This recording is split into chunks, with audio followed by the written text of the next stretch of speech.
It's 6 o'clock. The Board of Trustees meeting convened. And now, Heather, would you please make a roll call? Mr. Insko? Aye, present. Mr. Rajagopal? Aye. And Mr. Unger? Here. Now, we are going for the executive sessions.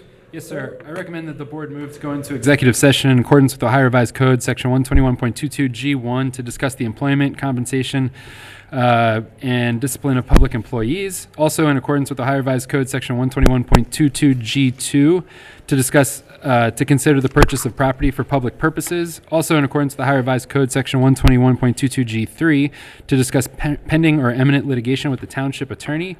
Also, in accordance with the Ohio Revised Code, Section 121.22G4, to discuss collective bargaining sessions with public employees concerning their compensation. And also, in accordance with the Ohio Revised Code, Section 121.22G8, to consider confidential information relating to specific business strategies and to discuss negotiations with other political subdivisions respecting request for economic development assistance.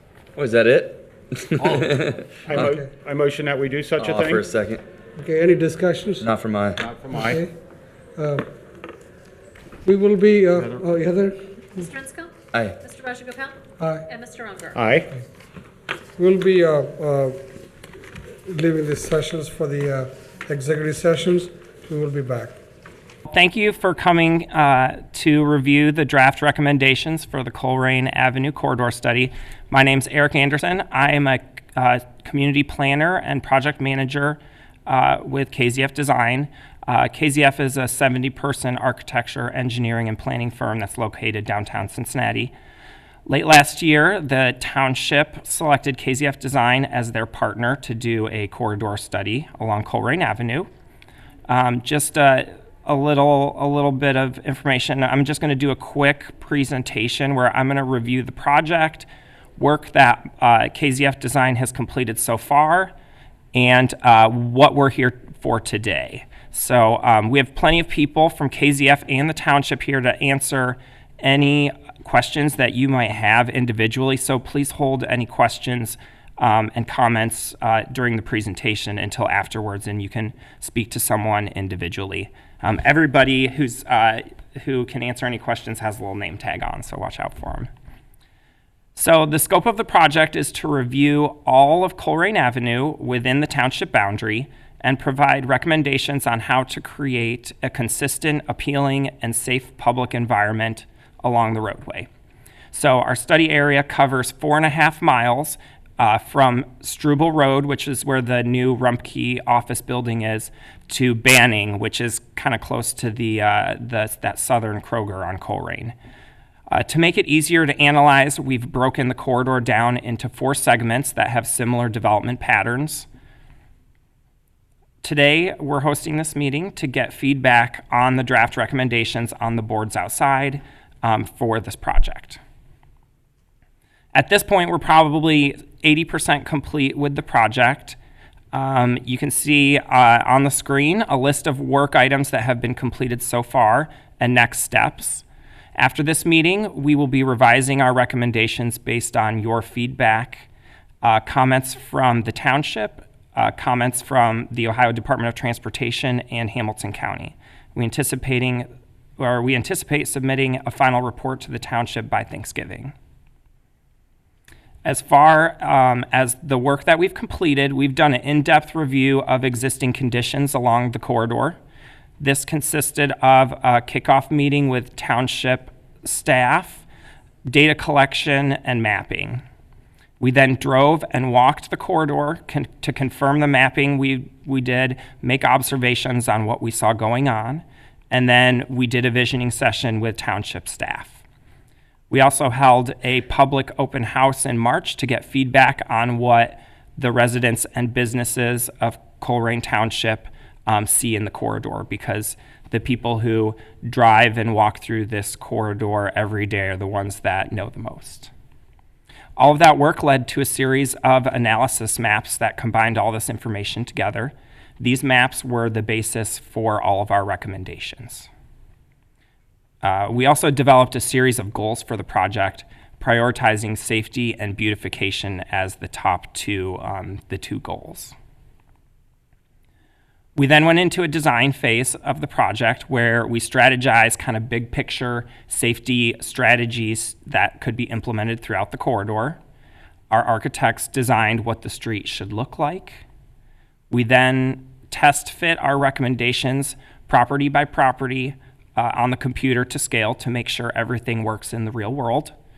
And we were constantly checking back to the purpose of the project, which is to create a consistent, appealing, safe public environment along Colerain Avenue. So I'm going to review the framework for the plan real quick. And then you all can go outside and review all the work on your own. The one thing I do want to preface is that there is not going to be one project soon where we're going to implement all these changes or all these recommendations. This study is the first step in a long process that could take years, even decades, to construct fully. As we finalize the recommendations, we'll start to break out kind of projects. We'll try to break this up into pieces that the township or the state can then implement easier, but it's going to take a while and the change is not going to happen overnight.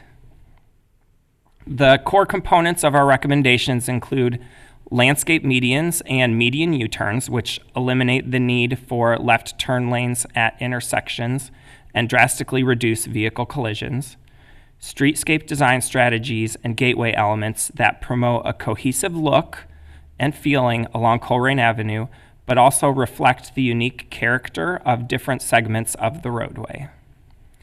Access management principles that are intended to improve safety for pedestrians, bicyclists, and vehicles, and also looking at redevelopment strategies for properties that are ripe for development. The safety improvements revolve around two concepts: managing access to and from the properties along Colerain Avenue and implementing median U-turns.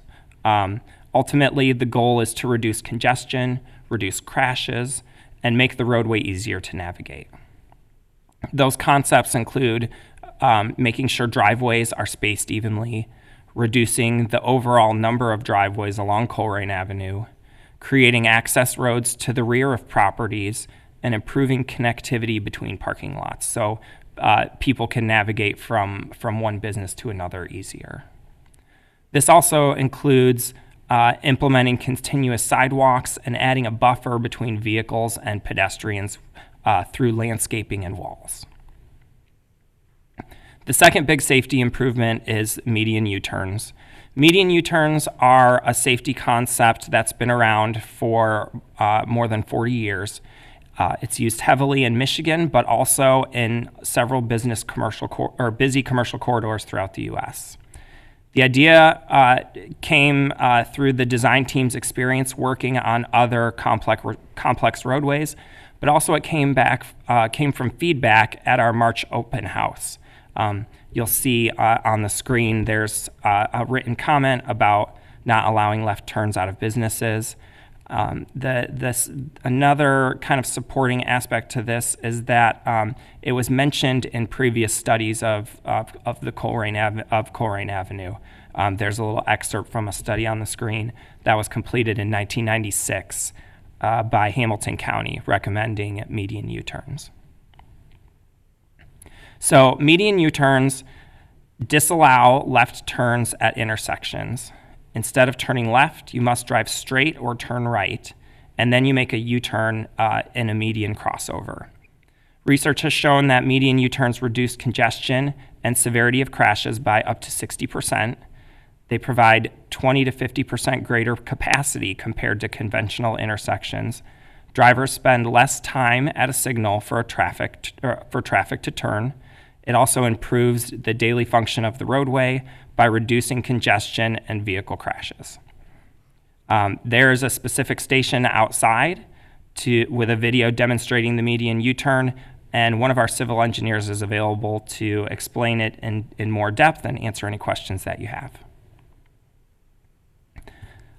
So safety was one aspect that we're covering in the plan. Beautification is the other. So we took an in-depth look at how to beautify the roadway.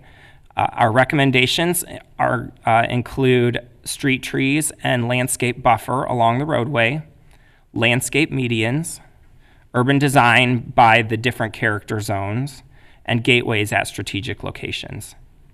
You'll see in these before and after renderings that the addition of landscape and gateway elements can drastically improve the appearance of the roadway. So this image that you see on the screen is over by John Rose. And you'll see that there are narrow sidewalks. On the opposite side of the street, there are cars pretty much parked right on the sidewalk. By reinforcing the sidewalks by constructing new 7-foot sidewalks, adding landscaping, trees, and walls, and the landscape median, it drastically changes the look of the roadway, making it feel more comfortable for pedestrians, but also making it safer for vehicles. This is over by the Northgate Mall. You'll see there's a center turn lane. There's some smaller sidewalks. This is kind of an interesting area because you kind of go down into a tunnel underneath the pedestrian bridge. By adding a landscape median, adding some street trees, and making some room for landscape area, it drastically softens the harshness of this area and makes it more appealing. We're also looking into ways to improve navigation along the corridor through gateway elements that identify where you are in Colerain Township. We haven't really gotten too far into this portion, but we're currently working on ways to consolidate signage, but also to make people aware of what intersections they're approaching, what area of Colerain Avenue you're in, whether you're in like the Northgate Mall area or closer to 275, either by color or by signage, but trying to make sure it's easier to navigate. So that's what we've been doing so far. In today's meeting, we're looking for feedback on all these recommendations. You can provide feedback in many ways. There are comment forms at the front door where you can write down your feedback and leave it for one of the KZF Design team members. There are Post-it notes that can be written on and stuck to the maps.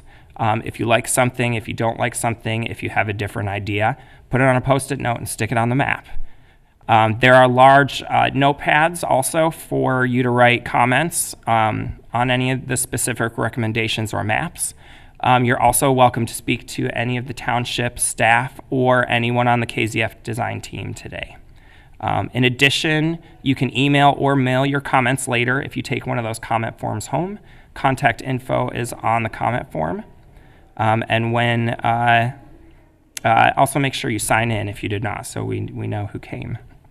When you go out to the lobby, there will be 6 kind of stations, if you will, to review recommendations for the 4 character zones.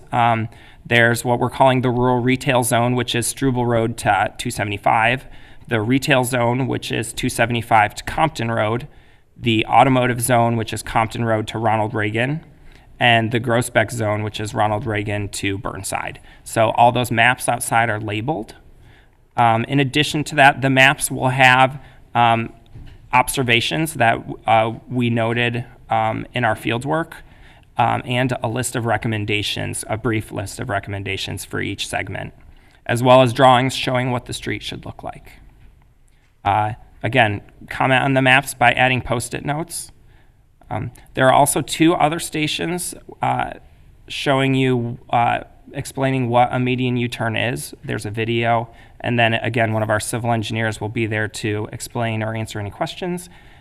And there's also a station on what the future of Northgate Mall could look like. So please head outside and review the imagery and mapping at your own pace. If you have any questions, feel free to ask anybody outside. You're welcome to ask me, but make sure you get us feedback on those recommendations. And I want to remind everybody one more time that this is not a project that's going to be completed overnight. This is just the first step in a very long process to improving Colerain Avenue. Thank you for your time, and step outside and review all the materials. Thank you. It's 7 o'clock. The trustees convening from the executive sessions. Heather, would you please make roll call? Mr. Inscombe? Present. Mr. Rajagopal? Aye. And Mr. Unger? Here? Yeah, Mr. Mills, yeah, anything to report? I do. I would recommend that the board make a motion to amend the agenda. I would make a motion that we amend the agenda for a personnel item, I'll offer a second. Any discussions? Not for mine. not from I. Heather, roll call, please. Mr. Inscombe? Aye. Mr. Rajagopal? Aye. And Mr. Unger? Aye. Very good. Thank you, board. I recommend that the board add an agenda item that would be a motion considering the resignation and general release agreement with Jenna LeCount. I would motion that we do such a thing, Respectfully, I'll offer a second. Okay, any discussions? not from I. Heather, roll call, please. Mr. Inscombe? Aye. Mr. Rajagopal? Aye. And Mr. Unger? Aye. Thank you, board. That's all I have to report. Thank you. All right. The next of the sessions is the Pledge of Allegiance. Would you all please rise? I pledge Pledge allegiance to the flag of the United States of America and to the republic for which it stands, one nation, under God, indivisible, with liberty and justice for all. Please remain standing. Let's have a meditation. Please keep in our heart safety of our officers, fire people, and our military personnel, and also our township, the senior citizens in the summertime. They have a safe health.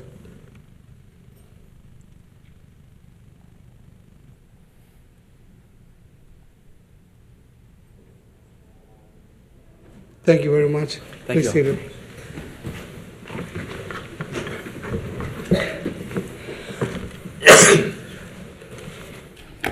The next on the agenda is fiscal office report, please.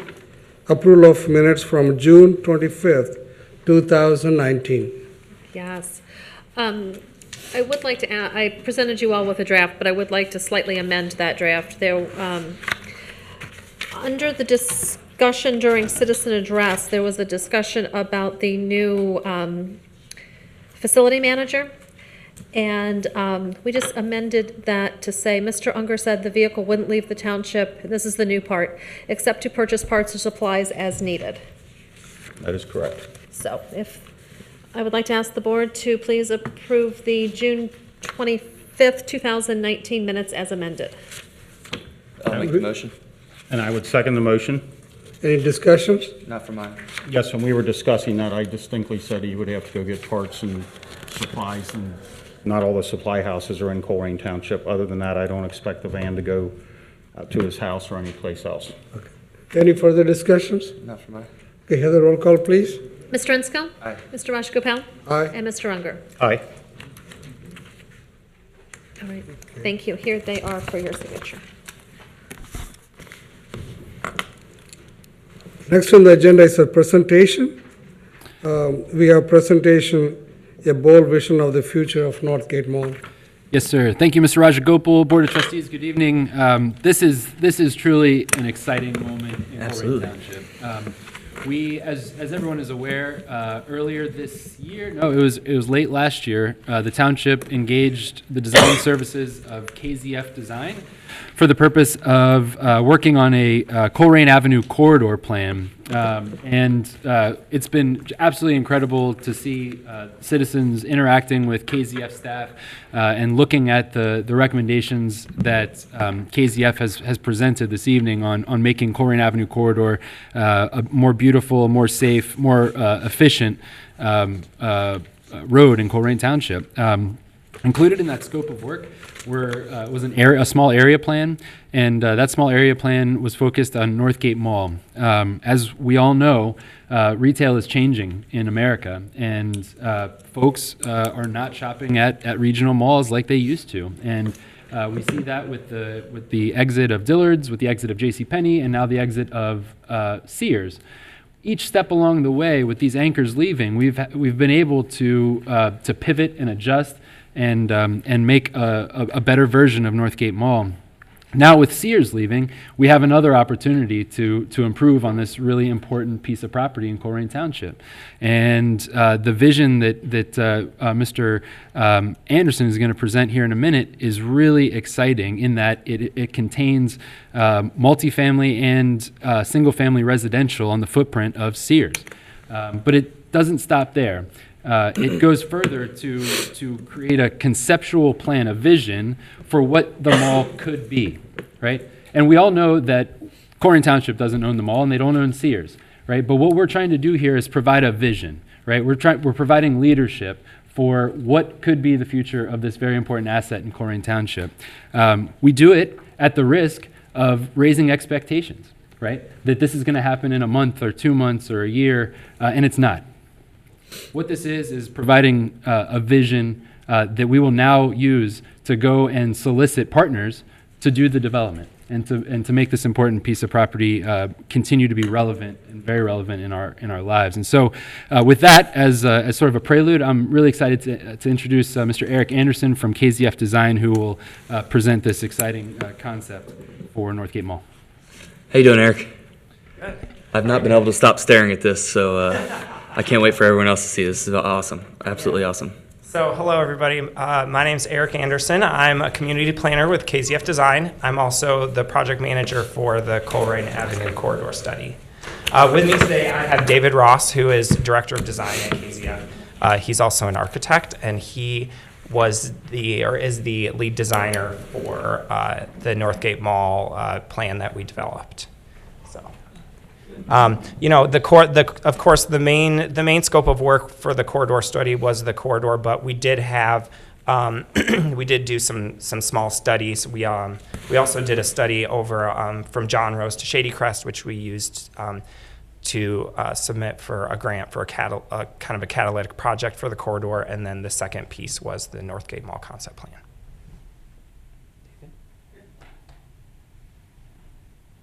Well, hi, everybody. Thanks for being here. Thank you. Appreciate it. I was asked by Eric and the township to take a look at Northgate Mall, and it really is. I don't see it as kind of a separate thing, because it really is. And when you think of the corridor of Colerain, it really is a part of the corridor, and it has a major impact on the corridor, and the corridor on the mall. So to me, a part of what we're thinking is sort of the planners is try to how to better maybe integrate and to tie things together. And when we're improving the aesthetics and functionality of Colerain, that could possibly extend into the mall, and then maybe that kind of the feeling you get when you approach the mall now is it being kind of a self-contained, sort of detached with a parking lot all around it, that maybe it could reach out and be a little more engaging to the corridor as well as to Colerain as a whole. So as most of you know, this is sort of how the mall is currently now. We don't have good photography for this, but I think everyone kind of knows what it looks like. We kind of looked at it like this. This is an aerial, so it's kind of to scale. What you see is the blue line around it. It's kind of the existing, kind of the footprint of the mall, kind of a feel for, I guess the pointer doesn't really show up on that screen. Sort of the feel of the mall as it is now. And as you can see, the way it's structured is the actual mall itself is kind of under kind of a separate roof. So structurally, the roof is kind of a separate animal, and right now the mass of the building just kind of sits. It's very internalized and so forth. So we started to think about, and of course you're familiar with where Sears is now, and if you look at Sears and the adjacent parking around it, it's a pretty good piece of land, or in relative, you think about how large the entire Northgate site is. So could there be other uses? And a number of us, as township staff, people from our office, everybody had some input into the ideas and the thoughts, but it was And we looked at other examples of other projects around the country that have become successful by taking a more traditional mall and making it evolve a bit. And maybe there's more uses, and maybe it's not so internalized and closed up. Maybe it reaches out to the community. So what you see in the little blue hatching is the corridors that are inside the mall currently. And an idea is, what if you were able to what if you took off that roof and it became an exterior space where you got the daylight and more, more kind of integrated. From the outside, you might be able to see in if you, let's say you opened up the ends. So the thought is, on this diagram here, there's kind of a piece removed up near the top of that, top of the diagram. So what if you integrated the street grid with the mall? You actually brought the roads in and through and accessed, and you utilized the area where Sears currently is for, let's say, a residential area. And I'm going to just move right now to more of a rendered site plan. So what if you really opened up what's happening in the mall to Colerain Avenue? You'd be able to see, you drive by instead of seeing, now there is the kind of more the big box stuff that have flipped themselves around. That's a positive move. But, opening up the rest of the mall that you actually be able to drive by and to see in and actually drive up and park your car, and to create spaces. And maybe these spaces are programmed with activities and entertainment and so forth. So you would, I think, to get the residential to be really successful, I think if this is a little more engaging mix of uses, is, I think, hopefully would help to bring the people a little bit more. Making these upgrades, you can see where the residential is at the bottom of the page there. The idea that there's maybe a slightly more of a dense kind of apartments toward the center of the site, but then as you step out toward the single-family residential that is adjacent, then the new construction also steps down, so that scale-wise you have single-family adjacent to single-family. You continue to use the garage, for parking, and maybe there's some overlap parking. A lot of what has been studied are the benefits of getting the bang for the buck by sharing parking that maybe isn't utilized in the evenings as much. So residential could possibly use some of the parking. Could be a park and ride. We talked about that. I mean, there's just a lot of kind of ideas here, throwing them out there and to see what might, what it could be. So we did some illustrations, and we also have some of these outside. This is kind of an aerial perspective. So kind of looking, this is Colerain along the bottom of the page, kind of opening up a portion of the mall that comes closest to Colerain, so that it really starts to feel like it's reaching out to the township. It's coming out toward the mall. It's opening up from Colerain Township. You'd be able to actually look up and to see activity happening within the sort of mall space. Toward the upper left is the idea for the residential.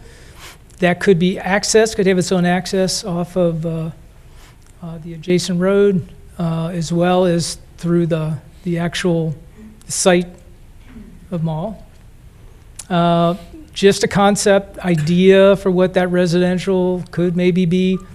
Some apartments, and maybe they share courtyard with the mall, so you could actually kind of walk from the apartments over to a restaurant and have lunch or shop, or vice versa. Be a pleasant, we talked that there's a lot of asphalt around, so if we were to green things up a bit, it would certainly make things more attractive. And then this is sort of the idea of that sort of main street that kind of slices through toward the Colerain Avenue side of the mall. Again, allowing the cars to pass through, making it feel like it's really a part of the community. It's pedestrian oriented, so the scale, the lights, the same kind of the idea with the you know, the street lighting, streetscape kind of treatment, the trees, you know, sidewalk cafes, all that type of thing. So that's kind of the big picture. And if there's any questions, we'd be glad to ask. It's answer incredible. questions. It's incredible. I think Jeff prefaced it best. It's not going to happen today. It may not happen. Could not happen ever. You never know. But I'll tell you, it's a step in the right direction because I really believe strongly that this Sears property is kind of the piece that could or couldn't make all this happen. But it's dreams are free, right? I think it's good that we're being proactive. I've seen other parts of Hamilton County that have malls that are abandoned. You only have to go as far as Winton Road to see the giant Forest Fair Mall, Cincinnati Mills, and I hope that those folks are at least looking to develop something there too. Yeah, brick and mortar retail isn't what it used to be, and I think it's a great start. I've been up and seen Liberty Way, the way that's developed up south of 129 off 75, and that's kind of what you're Beautiful, isn't it? sort of describing there. And the couple times I've been up there, it's been pretty active with the mix of residential and retail and some restaurants and that. And so thank you for putting that together. I'm sure that as the conversation continues, we'll have plenty to say. Well said. Oh, I already said that. So thank you very much for the presentation.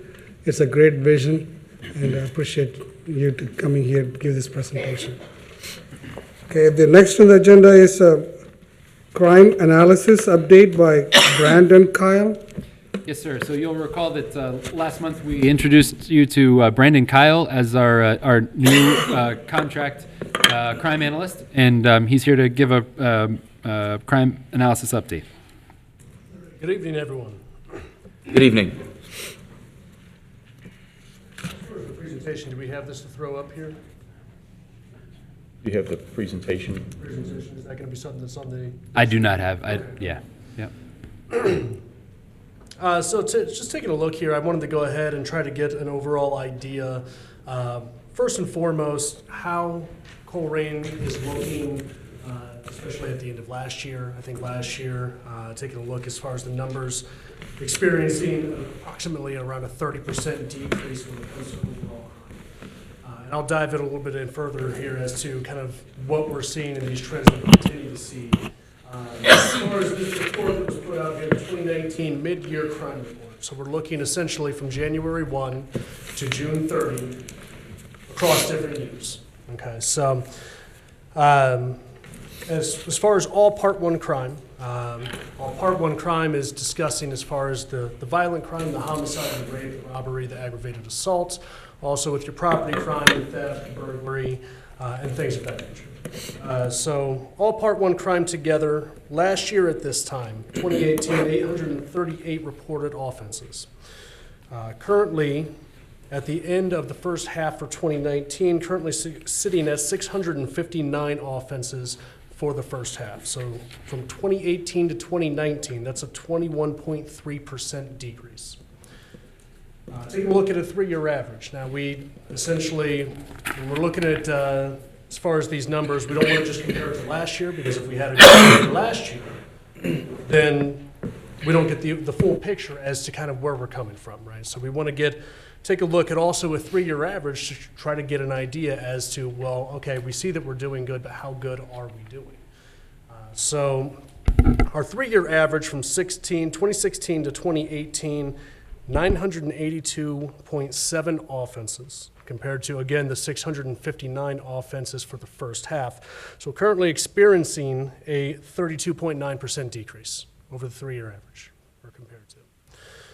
It's quite impressive, just to kind of put that in full picture. So preliminary numbers, I was looking, I decided, well, let's compare it to Cincinnati. How do we compare compared to them? Preliminary numbers being put out by Cincinnati right now, they're currently seeing a small increase in violent crime. They're seeing approximately about 8% decrease in property crime, and approximately down 6% in total Part 1 crime. Whereas we're currently from 2018 down 21.3%. So while Cincinnati is actually starting to either level out or potentially increase slightly, Colerain is actually continuing to enjoy those decreases of about 30%. Can you say that again a little louder so everyone can hear you? Absolutely. Colerain is continuing to experience a decrease of all Part 1 crime of approximately 30%. A couple of highlights. We look at average days in between particular offenses. So taking a look, just a couple of highlights. So approximately 23 days between aggravated assaults, 10 days between robberies, and approximately auto thefts currently average 13 days between offenses on these. Just a couple of highlights there. So taking a look at the individual offenses here, I wanted to highlight kind of our big three. Where are we seeing our biggest wins? Okay, so I looked at this point really from 2018 to 2019 to look at these decreases. So really the biggest one to go at here is there were 48 auto thefts last year at this time, or for the first half. Actually, I'm sorry. I'm looking, yes, auto theft here. So 48 down to 14, that's a 70.8% decrease. Taking a look here also, there was a 46.9% decrease when it comes to violent crime, as well as a 61.9% decrease in aggravated assault.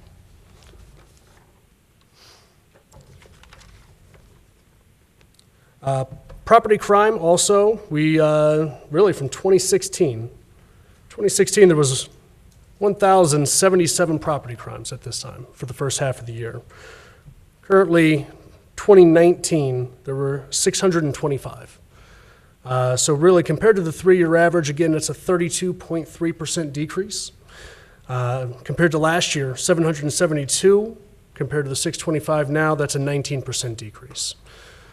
So really when it comes down to it, we really get back to the fact that across the country, we've seen these substantial decreases, and it can be attributed to many different things, whether it's a crime prevention strategy, whether it's community as far as, actual, more buy-in from the community as far as letting the police department know about these, these different offenses and activity that's going on in the neighborhood.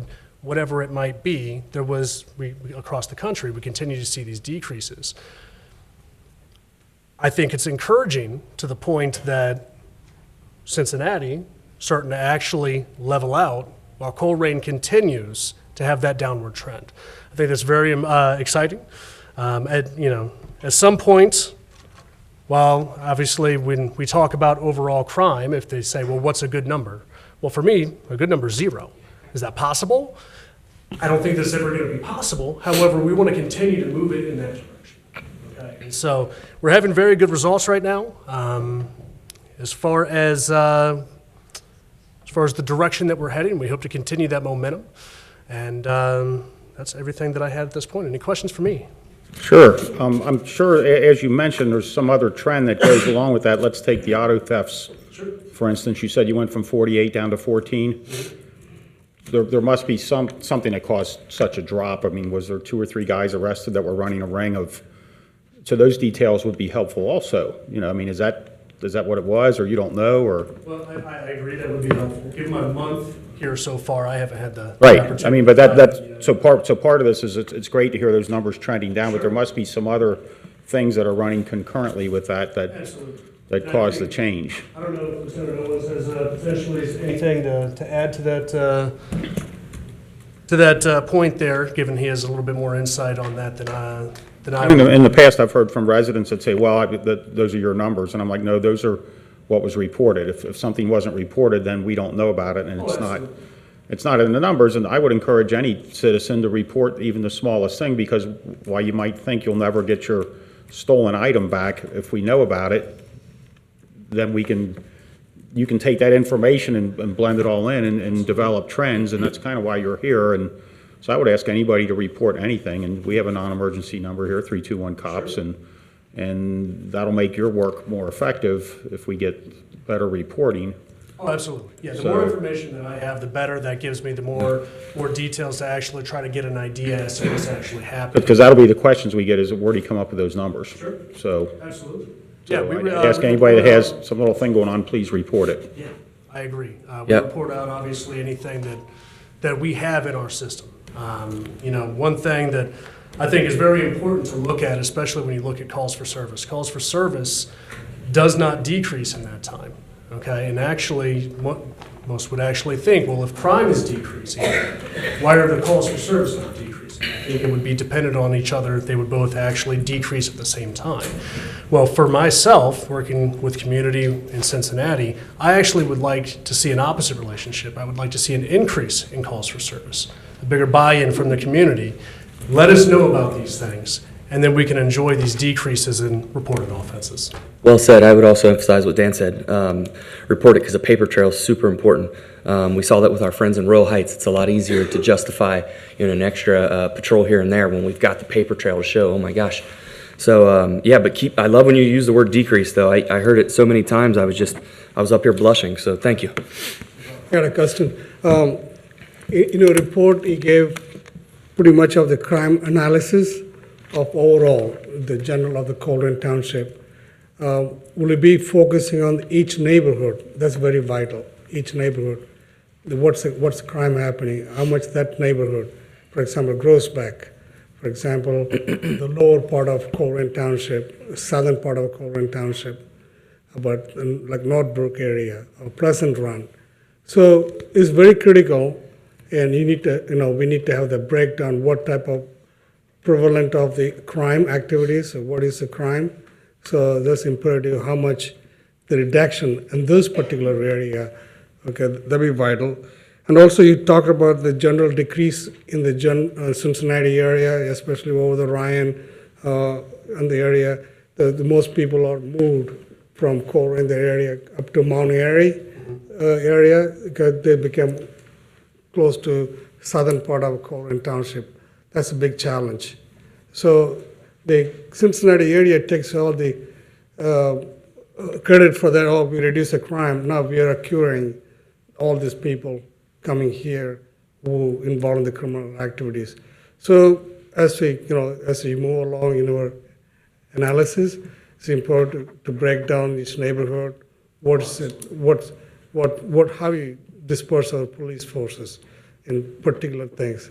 That'd be very critical. Absolutely. Yeah, no, so taking a look essentially where these things are occurring, taking a look as far as the volume analysis, and then responding appropriately is really crucial for really how we're going to keep this momentum and moving towards that positive, or essentially positive, when I say positive, keeping those numbers in a decreasing trend. So that's something that is currently in the works. I've already actually started trying to map out as far as different areas throughout Colerain here, being able to take a look. There's going to be street volume analyses that come in that we'll take a look at. We can take a look by different beats throughout Colerain here, and then we can also we can do this in a different way where we essentially put a grid pattern over the Colerain Township, and we simply take a look, and I don't want to go too far into the details as to kind of some mathematical formulas that will be applied on this, but we want to make it essentially eliminate any sort of bias and simply be able to look to see where is the activity actually occurring compared to a perceived a thought process on, I think it's happening over here, okay, but we know that it's happening over here. Thank you, sir. Thank you very much. Thank you. For your presentation. Mr. Kyle. The next on the agenda is a public hearing, and we have a motion, the public hearing for the 2020 tax budget. I would motion that we open a public hearing for the 2020 tax budget. I'll offer a second. Dan, any discussions? None. Okay, Heather? Roll call, Prisco? please. Aye. Mr. Rajagopal? Aye. And Mr. Rugg? Aye. Now, Let Jeff speak. okay, go ahead. Sure. So maybe I'll give a presentation, and then we'll do the swearing in of folks that want to come up and talk, and then go from there. So this is the kickoff, right? So as everyone knows, because they read the 2019 strategic plan and budget book every day. In that document, we outline the budget process in Colerain Township. This is step one of the budget process. This is called the tax budget. After this tax budget is approved, we're going to move to temporary appropriations, which will probably take place in December. And then the final appropriations for 2020 will take place next March. The tax budget is adopted each year by Colerain Township in July. The purpose of the tax budget is to let the County Budget Commission know that they need to collect all the voted levies for the following year in Colerain Township. So the purpose is to tell the County Budget Commission all the things that Colerain Township has voted in terms of tax levies, you should collect those because we have a need, right? So this is demonstrating the need.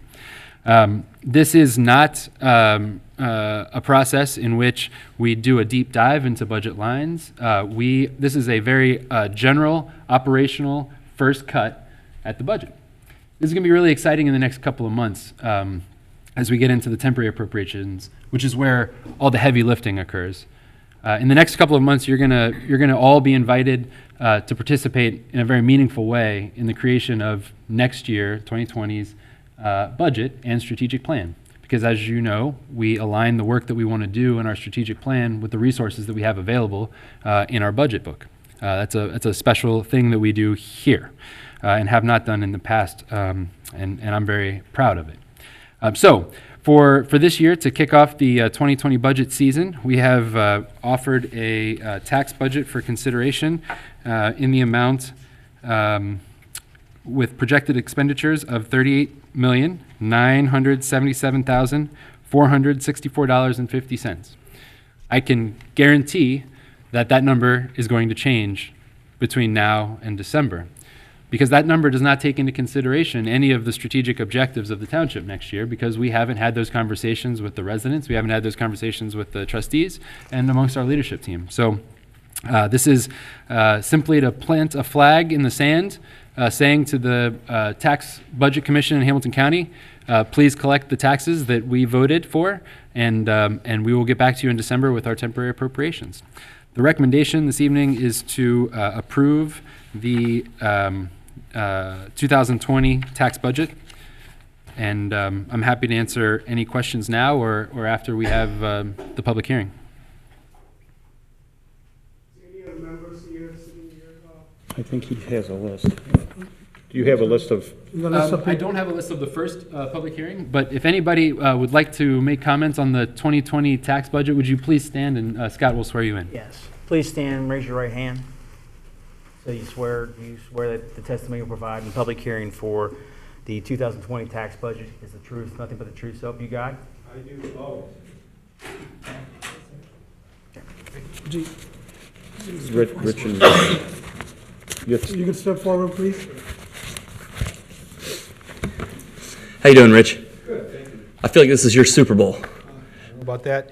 As Administrator Mills pointed out, you're approving tonight this preliminary appropriation for 2020. As he said, you have another shot to do this over again, and you have to finalize it by March of next year. So you do have some time, as he's pointed out. The strategic plan you approved a short time ago laid out the basic framework for improvements over the next 5 years for the township, and it also laid out the expenditures. The forecast you're being asked to approve tonight represents about a $4.5 million increase in spending when compared to the strategic plan for 2020 that you just approved 6 months ago, even though it's approximate, as Mr. Mills says. I think it's important for trustees to understand the rationale for the increased spending and be in agreement to the basic assumptions inherent in this forecast. Why did it go up $4 million? This evening I ask you, do you know the status of spending in this fiscal year, that's the 2019 versus the strategic plan? Have you guys reviewed that? You had a plan laid out for 2019, you were supposed to be doing some projects, you're supposed to be doing some spending. Do you have any insight about your status versus that plan, any of the three of you? Yes, I do. You do? Okay, good.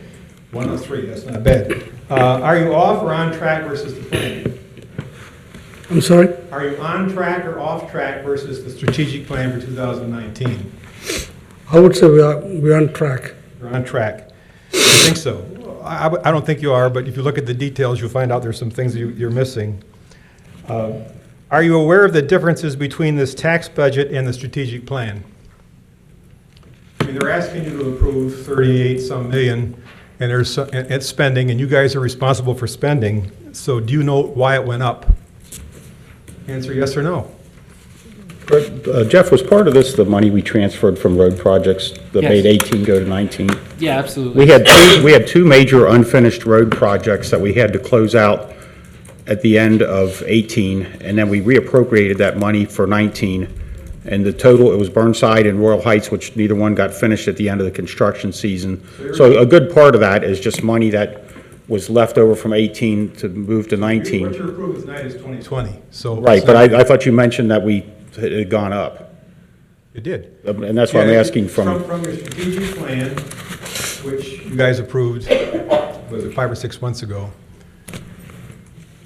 we're going to spend maybe 34 million in 2020. Now you're talking about 38 million. So it went up 4 million. And I'm just asking you simply, do you guys understand why that's happened? A quick review of OpenGov, which is our data transparency portal, will show that actually the budget is coming down about $6 million. That's not This the year point. is That's not- 44 million, Jeff, let me ask the and trustees. next Let me ask year. the trustees, because these are the guys who we elected to be accountable. Yes, the budget for 2018, in 2019 is 41 million, and you projected in 2020 that you're going to spend 34 million. Now tonight, you're projecting they're going to spend 4 million more. And I'm just asking you guys, do you understand the differences? Because you should.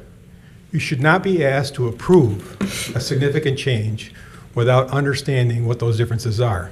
That's all I'm saying to you, okay? And the administration needs to provide that to you. Past administrations have done that. Another thing you need to think about is, what are the long-term strategic implications of this $4 million increase? What does it mean for the next year?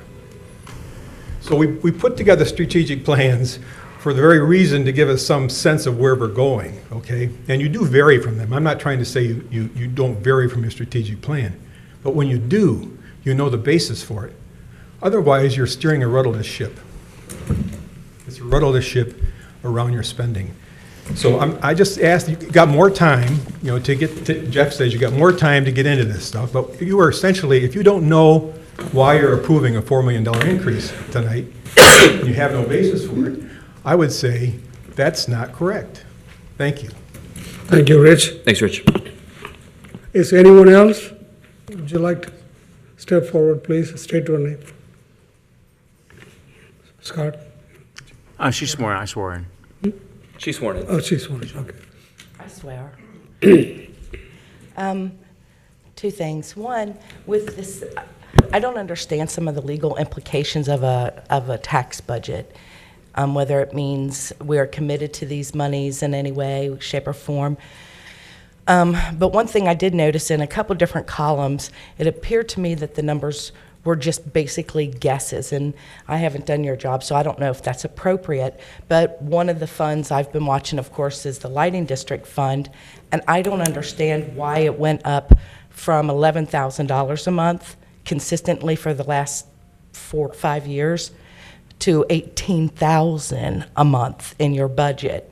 So I was wondering if you could help me understand what the $7,000 a month increase is, and why we went from a surplus of about $153,000 to the projected number in the last column was something like $53,000. And I've been asking these questions and it never seems to get answered, but I was wondering if maybe you could help me understand why you're actually projecting these expenditures, and where is this money really going, since I've seen the light bills, and the light bills are 11 grand a month. So I don't know where this money's going to. And the other one is more a broader question. I don't understand the difference between when you appropriate something and you approve these appropriations in a broad budget package, is that the same as passing a resolution that you're accepting everything in there? Does that make sense? Is my question making sense? I think you indicated that it's likely to change as time goes on. Yes, That's on the tax budget, sir, am I right? On the tax budget, you're saying there's some fluidity in there, and that can change, and that makes sense. You don't know what all is going to come up. But when you do an appropriation budget, when you approve appropriations, is that a steadfast commitment, you know, basically the power of an ordinance or regulation, that this is how much money we're going to spend on that? And so I don't really understand the difference between the power of an appropriation. He's ignoring me. I think that's kind of rude. I'm sitting here speaking to you and looking at you. Terry, he's and- writing notes. And for those that can't see, Jeff's writing notes on your conversations. He's not So do you ignoring you. understand my He's question? Sure. Would you like me to answer Yeah, the question? go Okay, ahead. Great. So the tax budget doesn't provide any authorization to spend any money, right? That's what the temporary appropriations is. The tax budget, the purpose of a tax budget is to demonstrate to the county I tax understood that. I commission. was asking what's an appropriation? Yes, so an That's what I appropriation was gives asking. authorization to spend. So in each line, we appropriate money in each line of our budget.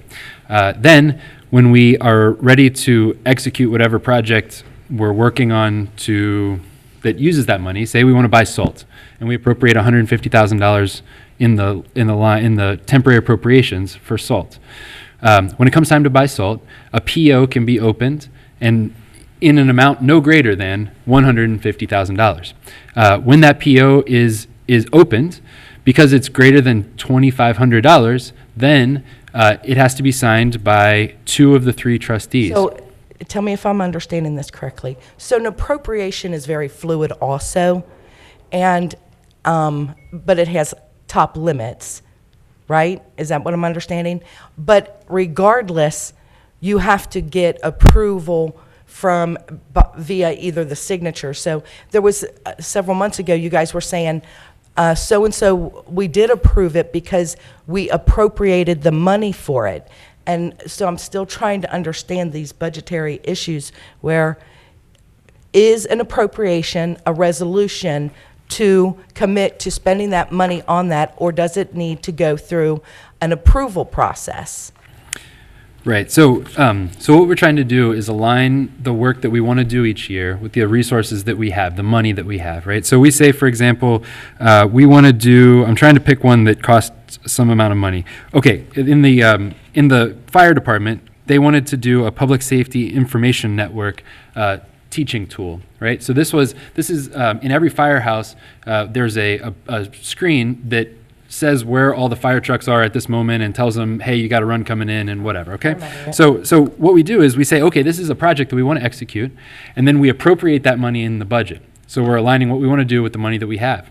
Then, when it comes time to buy the Public Safety Information Network, then we open up a PO, and and because it's more than 2,500, these 2 of the 3 trustees sign it. Heather signs it, and then So we you're are now. saying yes. The answer to my question is yes. When we approve an appropriation, when you gentlemen vote on an appropriation, you are approving everything in there up to a maximum amount of money. Okay, I was just confused on that because so many things in there. I don't ever remember any discussion in the public about it whatsoever, yet you voted on it. So I was just trying to understand. And if you could answer what about the lighting district, that'd be great. Why is the lighting district going to go up was another question that came up in the public hearing. It's because we have new lighting districts.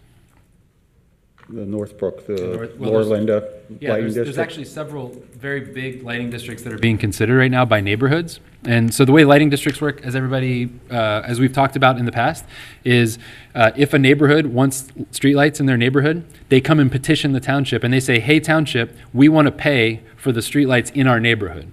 And then we give them petitions. We work with Duke Energy, give them petitions. They go through a democratic process, and then they're basically self-taxing themselves to light up the streets, right? And so really what that street lighting line is a pass-through of revenue, tax revenue that comes in from that self-assessed cost of the streetlights and passed back through to Duke. There's a revenue and there's an expense, and then there are some streetlights in Colerain Township that aren't in a neighborhood's lighting district. They are the corner of, whatever, I don't know, Banning and Colerain. And the township pays that bill. And so that comes out of the streetlight fund also. So there's a transfer. Saying that the Northbrook subdivision, how many houses were affected by that? I don't know. 100? I don't know. Yeah. So anyway, so what we did, so the reason that that's going up is because we're projecting that there's a number of new lighting districts that are going to come online next year. Okay, let's move on to the agenda. We need to close this public hearing on this 2020 tax project. I would motion that we close the 2020 tax budget hearing. I'll offer a second. Any discussions? None from I. Roll call, please. Mr. Enscombe? Aye. Mr. Rajagopal? Aye. And Mr. Unger? Aye. Okay, the next public hearing is, Could we take action on that? I would recommend a motion to approve the 2020 tax budget. I motion that we would approve the 2020 tax budget. I'll offer a second. any discussions? Not for mine. Not at this time. Okay. Roll call, please. Mr. Enscombe? Aye. Mr. Rajagopal? Aye. And Mr. Unger? Aye. Okay, the next to the public hearing? I'll go ahead and motion to open it. Let me read it. So these are the folks that have signed in for each of the public hearings coming up. That's public hearing number 2. I'll go ahead and. Very good. Thank you, Mr. Rajagopal and board. We have 5 public hearings this evening on. I think we need to motion to open each one separately. Right. That's right. That's right. And giving presentations on each one will be Senior Planner Mr. Marty Kohler. How you doing, Marty? Good evening. Good evening. So I would begin by a motion to open a public hearing. We have a motion? On the energy element? Yes. On the energy element of the I would comprehensive plan. motion that we open a public hearing on ZA 2019-01 Energy Element Colerain Township 2019 Comprehensive Plan. I'll offer a second. Any discussions? None from I. Good, roll call, please. Mr. Enscombe? Aye. Mr. Rajagopal? Aye. Mr. Unger? Aye.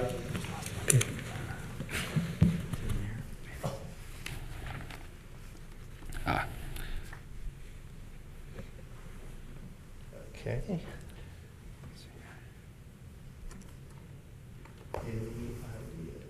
Yep. Are you trying to get it on your computer there? Let me try here. It's on the computer. Oh, up on the screen.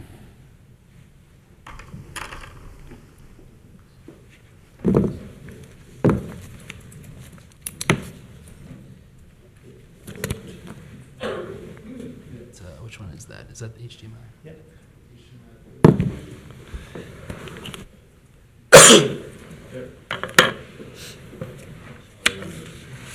Oh.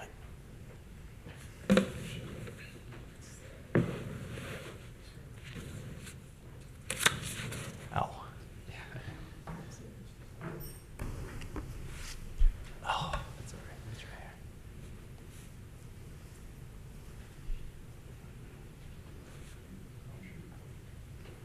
Signal. What happened?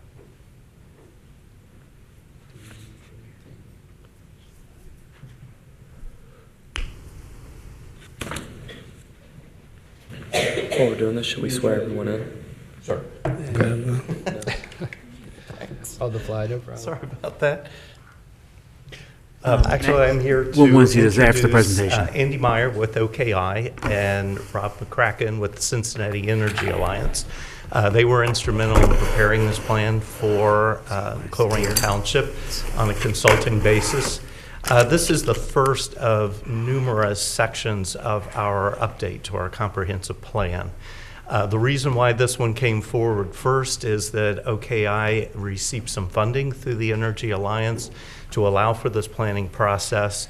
Colerain Township submitted a proposal for it and was awarded this grant for the planning process. Once this is done, there is also some money available for implementation of the plan as well. So that's all outlined in this planning process. So I will turn this over to Andy Meyer. How you doing, Andy? Thanks for being here. Thank you. Glad to be here. As Marty alluded to, OKI and the Greater Cincinnati Energy Alliance was awarded grant funding to produce this plan, actually to produce 8 energy plans for local communities. And as part of that, each community gets $15,000 in order to jumpstart implementation of the plan. We work individually with each community and a steering committee so that the plans really reflect the local community's priorities. That is a major reason. We're doing this for 2 reasons. One, to produce 8 model local energy plans to demonstrate the benefit to a local community for considering energy as part of their normal comprehensive planning. But also, we want to find out what local communities are thinking when it comes to energy issues. And it's not an area that local communities have traditionally put much thought into. You know, a traditional planning process looks at housing and transportation, economic development, but energy really doesn't bubble up to the surface and get talked about as its own topic. And really, you know, energy goals overlap with a lot of those other community goals. You know, pedestrian accessibility has an energy component. It's taking cars off the road. You have neighborhood investment, so incentives to promote homeowners and building owners to invest in the energy efficiency of their buildings also creates a positive investment in the aesthetics and the housing stock of the community and bolsters that. So it is, and I see Jeff is finally getting the slides up and running, but it is key to look at energy as part of an overall comprehensive planning process, and we're very happy and pleased to work with Colerain on this plan. You know, producing the plan involves staff and working with a dedicated steering committee.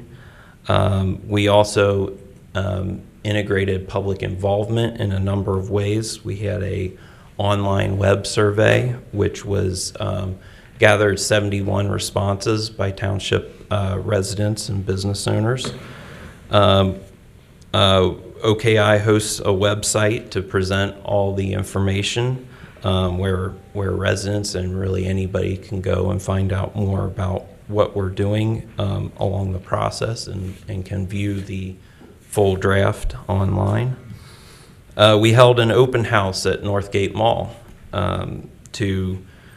towards the end of the process to gather input on what we had done.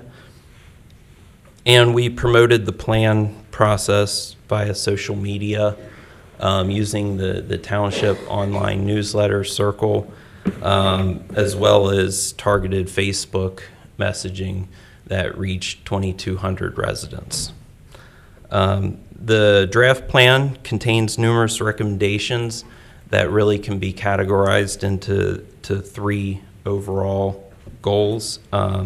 First, to encourage energy efficient improvements in existing homes and buildings to address community needs, bolster investment in the community, and to address energy burden. Second, to promote new development that is energy efficient. And third, to provide facilities and opportunities for travel in the township by walking, bicycle, or other non-motorized vehicle, or using bus and transit to reduce reliance on car trips. There's many other recommendations contained in this chapter of your updated comp plan that have ties or overlap with other chapters that are forthcoming, like housing and transportation. Those connections will be made as those chapters are brought before you. With that, if there's any questions at this time, or I would just make one comment, and it's a nice plan we have here. And for instance, earlier in the meeting, we talked about making some pretty substantive changes to a very large parcel, which is where Northgate Mall's sitting. If you put a bunch of residential and change it all around, that's going to change our energy demands for that area. And you have to question, do we have enough infrastructure to support such a thing? And if we do, and we dedicate all that infrastructure to what's going on that parcel, and somebody else comes along down the road at another developable parcel, have we all of a sudden taken all the capacity and used it at Colerain and Springdale when we would really like to have it at Colerain and Compton? And so that's why it's important to have a plan in place as you go through your development. For those who might be wondering, why are we talking about this? Well, that's exactly those reasons, and you need to make sure you're ready to handle what might come along, and that has to be one of the factors in making those decisions. So that's my comment. Well Any said. comment? No, well said. Good presentation. Yeah, thank you. Thank you, Andy. I'll just add, Board, that this is, as Andy mentioned, this is part of a broader approach to comprehensive planning. So we are taking our comprehensive plan, which some communities have spent as much as $125,000 on. We're doing that in-house because we have fantastic resources in Marty Kohler and Jenna and Jesse and Chris, and we've got very talented folks. And so they've been working very hard on this. The energy plan is the first to come through because we were fortunate enough to get that grant from OKI and the Energy Alliance. Soon, you're going to be seeing the land use component. Following quick on those heels are going to be the housing component, and we're just going to roll through this on a piece-by-piece basis, and together at the end, we're going to have our comprehensive plan, and we'll have done it using the resources that exist in-house. So I'm really proud of the work that the planning department did on this, and appreciative of the help that we received from OKI and Energy Alliance. Recommendation is to adopt, once we come out of public hearing, the recommendation will be to adopt a resolution that will adopt the energy plan element into the Colerain Township 2019-2021 comprehensive plan. Are you on the list? Motion to People open on up address? Bruce? We have a list. Motion up to open the public hearing. I'll make a motion to open the public hearing. No, I already motioned to open it. Yeah. We're still on the public hearing. If you plan on testifying at the public hearing, please stand and raise your right hand. Do you swear to testify to the truth, nothing but the truth, so help you God? I do. And two of those people did Is it not Robert? raise their hand. McCracken, Andy together? You want to make a separate presentation? Andy did? Okay. Bruce, go ahead, come. Does he need to be He did. He swore. sworn in? Okay, Yeah. good. Now we're all on the same page. How you doing, Bruce? Very good. Good. Sorry to hear that Jenna has resigned. As far as this plan goes, just like the KZF plan, it's all kind of niceties. And I realize you got funds to generate this, and when I read through it several times and talked to Jenna about it, that a lot of it's cookie cutter from other plans I've read over the years, and I'm sure that they're passing out to other organizations. But I've got a list of things that you consider. One, we're already a built-up township. There's not a whole lot of development, maybe the Northgate Mall, maybe a few other areas. Now, as far as transportation, I agree that walking, busing, and bicycle use are low here for very good reasons. The only one I think is viable increase is sidewalks along Colerain and some of the major arteries.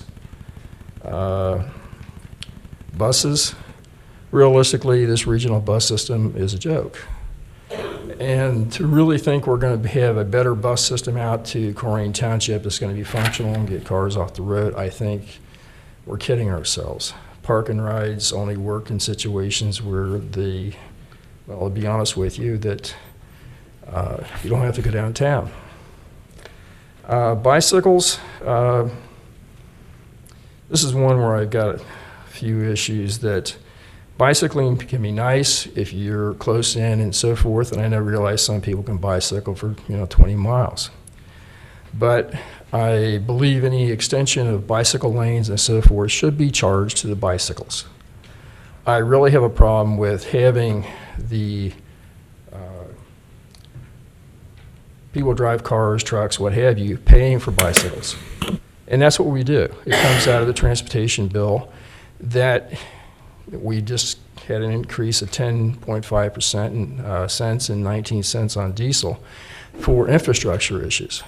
I want that to go to our roads, bridges, and what have you, not the bicycles. And when bicycle lanes are put in, I don't want them to be put in at the expense of car lanes, like downtown Cincinnati, which is a disaster, in my opinion. Another part of this plan has to do with heat islands and impervious zones.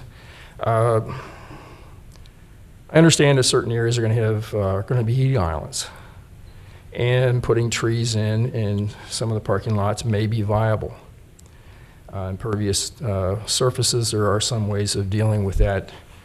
I can talk offline with folks about that if they wish. But realize that your 1 or 2 inch trees are going to be 1, 2 foot in diameter trees, 150 feet tall, depending on the species, in 30 years. And then you got those issues to deal with. And maybe that's a good issue. I'm really against planned communities. And one of the things I saw in the KZF plan out there for Northgate is a planned community. I particularly don't like them. But then again, I live in more of the rural part of the county, or township. Part of the plan says that having folks live near where they're working. This is not realistic in our environment here. We're not going to have our industries and where people work right next to where they live, where they can walk and bicycle. Bringing in autonomous vehicles and electric vehicles. Again, this is cookie cutter. It's come out of other plans to put it in ours because that's what people do. Autonomous vehicles, the concept's been around since I was reading it in the mid-1950s. Some people think it's going to be a viable technology in the future, but there's a lot of unknown potential problems. I won't go into them now, but the fact that we can hack into car systems right now and manipulate somebody's car remotely is scary. One of the things I really do agree with in the plan is energy efficiency. And I think the township's done a really good job in changing over lighting to LEDs. I think that's a great technology. And I think you've leveraged the systems out there and the grants very well. One of the problems I see in that is getting people the folks in the communities to actually buy into any of this. Though I have to say Duke does a good job of trying to promote use of LEDs in your house. Again, I agree with what the Colerain Township is doing as far as upgrading their equipment and so forth to make it more energy efficient, and I applaud you all on that. I will caution you on something, and I didn't see it a huge amount in this energy plan. It's like LEED certification. As an unfortunate individual, spent a year in a LEED Gold certified system. They may be energy efficient, but they're not functionally efficient. At least some of them aren't. The energy resiliency, this is very important, and I think it's going to be good, Dan, as you've mentioned, that we're going to have a Duke service facility down the road here. But it goes far beyond that, and I don't know to the degree that the township has emergency generation, but it's something I think you really need to look at in budgeting, that when you go off the grid, you're going to have emergency services, radios, whatever you're going to need, because this is a reality. And unfortunately, it's one of the things that's really under-considered. I'm not just talking about the local energy resiliency, I'm talking about grids. It's a whole separate issue that I can talk offline with somebody if they wish to talk. The private electric vehicles, I know there's more and more of those. Public charging stations, I It's going to be interesting how those are actually done. And I'm not sure our grid is really set up to deal with everybody if they want electric. Though I think with the $100 excise tax on the PEVs that the state has now put on, that may decrease a little bit. And, you know, as far as energy and air pollution, I can tell you as somebody who's worked in this area for 40-some years that the air is cleanest now and it's been about 100 years. One of the things that I don't want to see is a mandate of renewable energy in Colerain Township. I don't want to be having people tell me what I've got to, plug into. So, thank you. Thanks, Bruce. Okay, there's one on the list. I want to motion to close it over here. Somebody else? Yeah, I haven't talked to them. Oh, yeah. I think So I got Ms. Davis. 3 people on the list. Ms. Davis. Ms. Davis want to speak? Come on. Who did you say did this, Jeff? When you introduced it, you said Jenna, and who else on our staff? Our planning department. Pardon me? Our planning department. This is an awesome frickin' report. It's probably the best report I've seen issued from the township, and since I've been coming here watching it, I think I disagree with Bruce. I think it's very forward-thinking but realistic. I'm hoping that when you say you pass a resolution to accept this, that's actually telling the zoning department, let's incorporate these provisions immediately into our zoning code, because I find them phenomenal and they can only improve the community and how really corporations will look at us from the outside looking in. I think this is a tremendous report. I do agree with Bruce on one aspect. It does show that our emergency services response for disasters and stuff is really subpar, and we do need to work on that. But it's in here. They touched on every facet of our community life and our family living. So I think it's a really extraordinary report. This heat island effect, I hope everybody paid really good attention and saw the pretty colored map that was on the internet and how there is a hot spot right over Rumpke, and that this hot spot is depleting our own ozone levels. And I hope people saw that in the margin that it identified studies conducted by Children's Hospital and UC that showed links between our ozone depletion levels and birth defects in our children. And so we have talked a lot about Rumpke does not do any damage to our health. And here we have in our own report them citing to studies that prove that the operation of Rumpke is actually affecting the health of our children. And our infant mortality rate in this area is rising quickly as our ozone is being depleted. But overall, I think this is the best report I've seen come out of the township, and I'm really glad you guys expended the funds and the time to do this, and I hope. So what does it mean when you say you passed the resolution? Does that mean you are going to incorporate this? This will be a part of our comprehensive plan. So no. So this isn't a commitment to do anything in here. It's just... It's a plan for action in the future. It's a plan. Okay. Yep. I'd love to see this fast-tracked, at least the easy stuff that doesn't cost a lot of money, and start forewarning residents and businesses that this is what we're going toward. So you guys might want to get on the bandwagon early instead of after we implement it as law. I'd like to see an outreach. On the lighting district, I did some numbers and crunched the number of people who signed that. According to the numbers, that would mean the residents were paying $46 extra a month on their lighting bill. So I don't think that answer you gave me on that was correct. Thank you, Ms. Davis. Since someone raised their hand, you want to come forward, ma'am? Yeah. Let's start swearing in, please. Raise your right hand. You swear to testify the truth, nothing but the truth, so help you God? Step forward, please. Do we need Rachel to state her name for the record? Yeah, and address, yeah. An address. Thank you.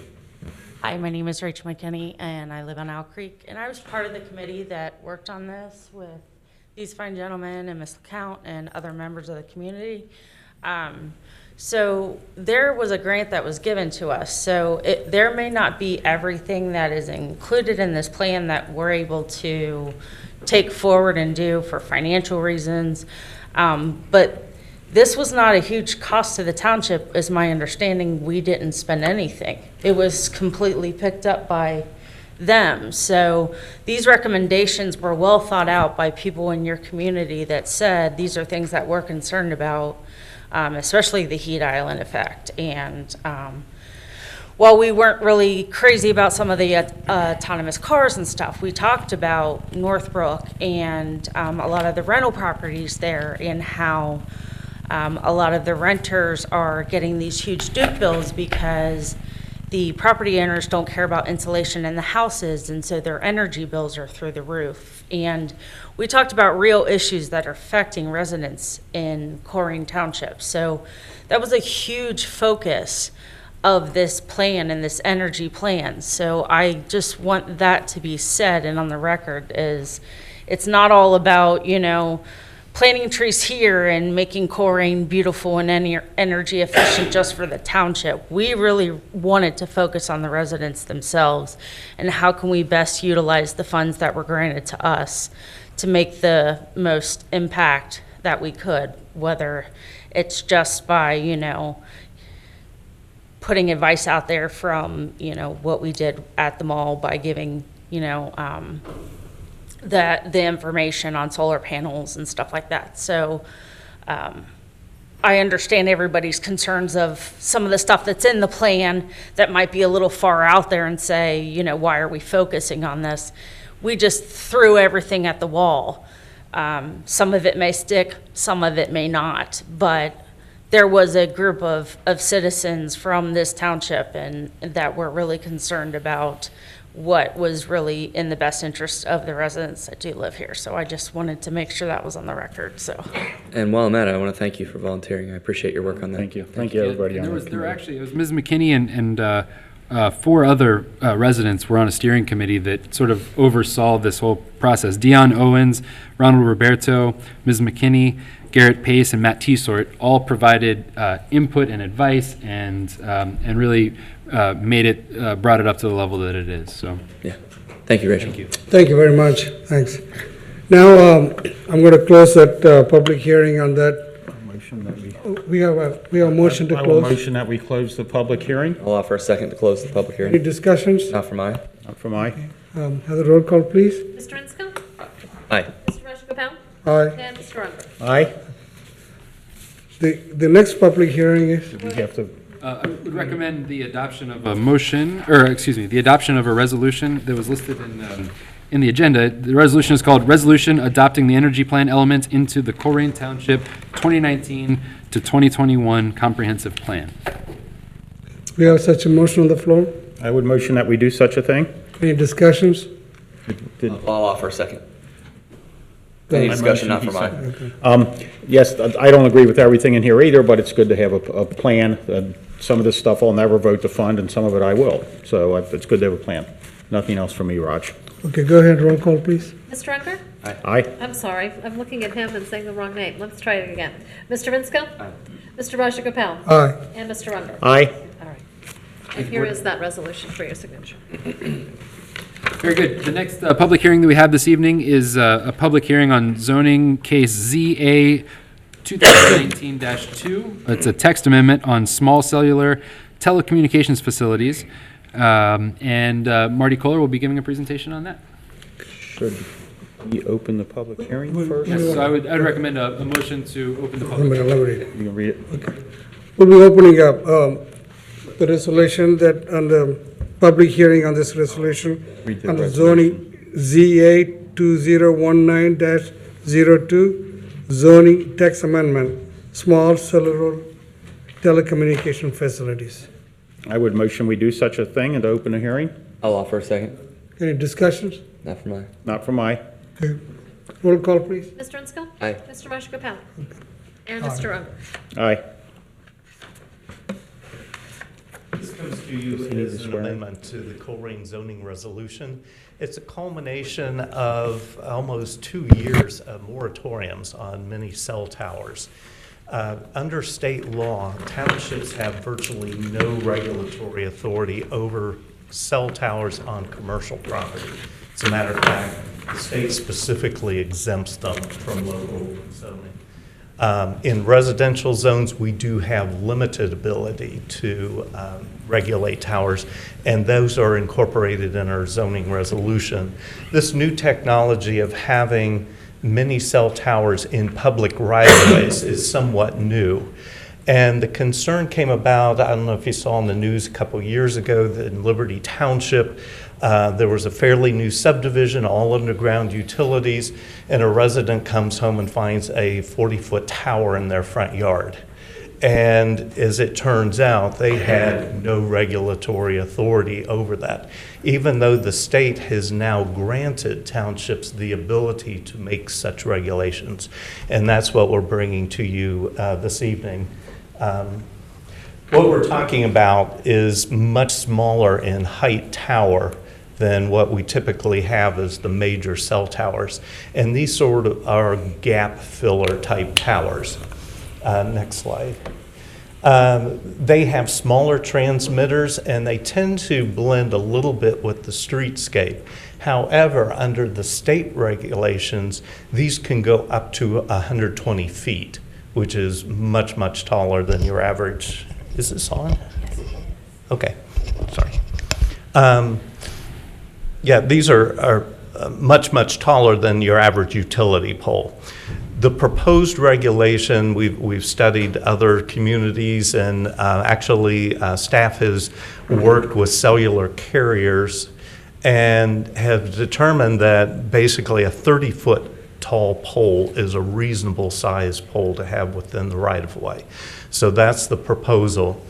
In residential zones, there's much stricter language, particularly in residential areas that already have underground utilities.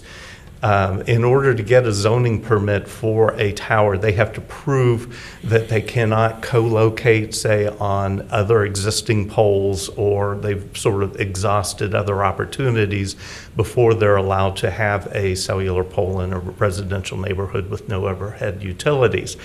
If it is a neighborhood that has overhead utilities, they try to encourage attaching it to existing utility poles, like you saw in one of those pictures, onto things like traffic signal mast arms.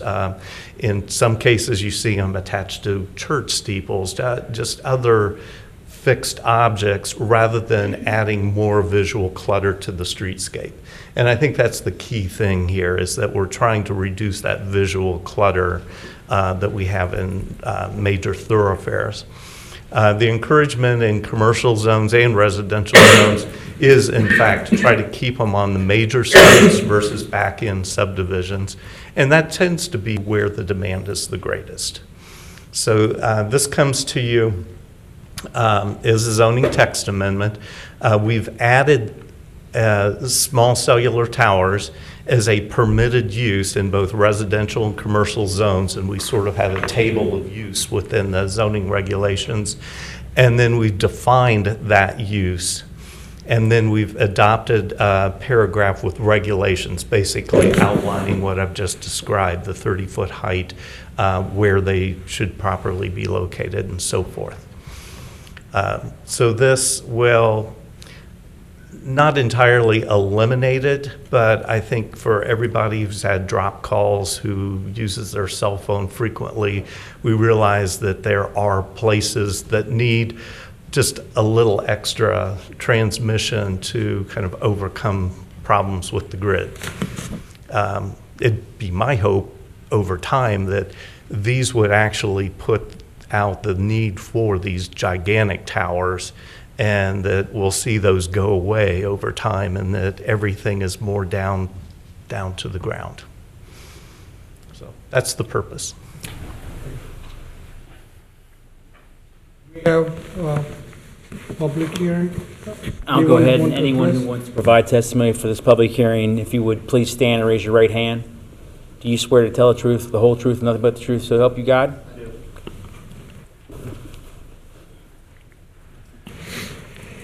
So would you please state your name? My name's Kylan Peck. I'm a little confused here. I attended the zoning meeting, and from my understanding, it seemed like we were changing the laws to make it easier for companies to install these things in our neighborhoods.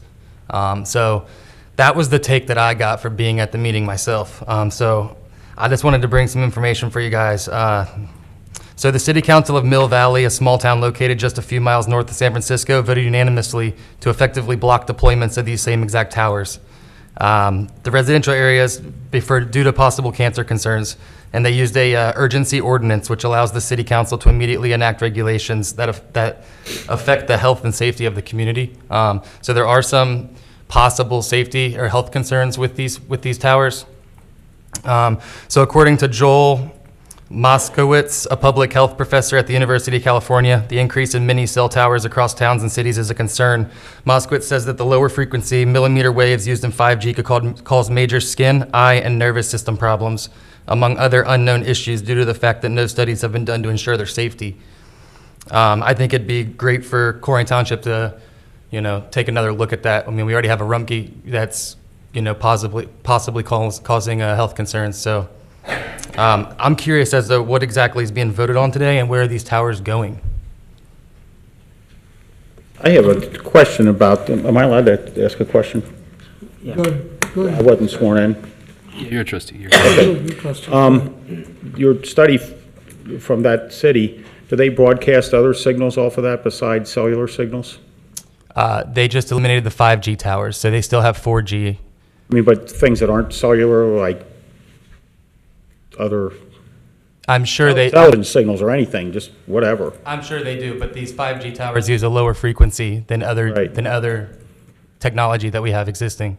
Right. So there are some safety concerns, health concerns.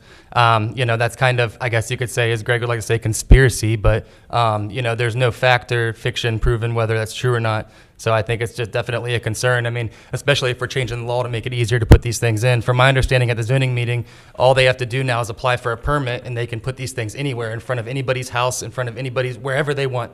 Literally, wherever they want.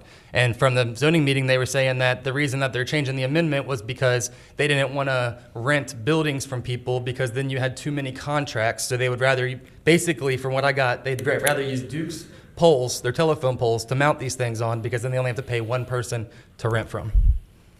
So the way I look at it is we're just helping all the big corporations make more money.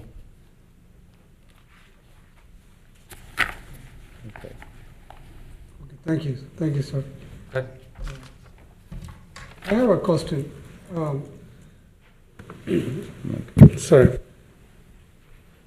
But Kyle, he expresses concern about the health issues may cause. And is there any difference in a smaller tower, longer tower, the radiation?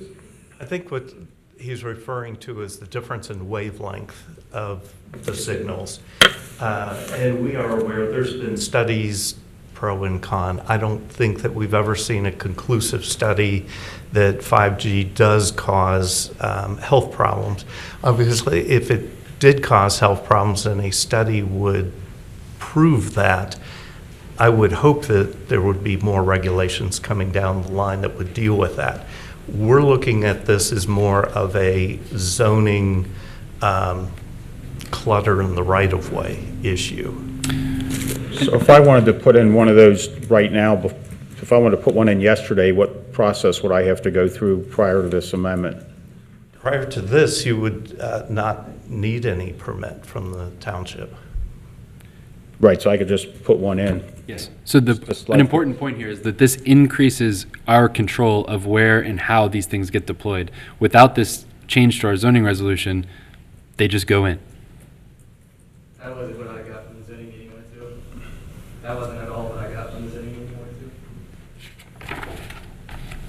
to. So our township got more control of where the tower goes. We have the power to deny. If the corporation comes to say, hey, I want to install one tower in this subdivision, but our township have power to stop it. We have more power to determine a proper location for it. Why don't we have them now if they can put them anywhere they want? Why are you here to change the law to make it harder I mean, we don't have to have. Moratorium for the last 2 years. Right. So you'll recall that each year for the last 2 years, we've had a moratorium on the deployment of these things because the regulatory environment has been changing rapidly. In the last 2 years, the FCC, the United States Federal Communication Commission, has loosened, because they want this technology deployed throughout America, they have very much removed the ability for local governments to regulate this type of pole. Meanwhile, the state laws have been changing, and so we've waited until all of those state and federal regulations have started to settle, and we have tried to come up with a way that we can control the location of these things to the greatest extent possible, in a way that, so for example, we just spent $1.2 million burying utilities on Colerain Avenue. I don't particularly want to see a pole popping up out of the ground there, right? And so what we're trying to do is limit where these things can go to the greatest extent possible by federal and state law, and that's what we're trying to accomplish here. Again, this was voted against in California. From what I understand, the same thing you're voting on right now, to prevent these things. Thank you, sir. Thank you very much. Anyone else want to address the public hearing? Come on, Bruce. Swear in, please. Stand, please raise your right hand. Do you swear the truth, whole truth, nothing but the truth, so help you God? I do.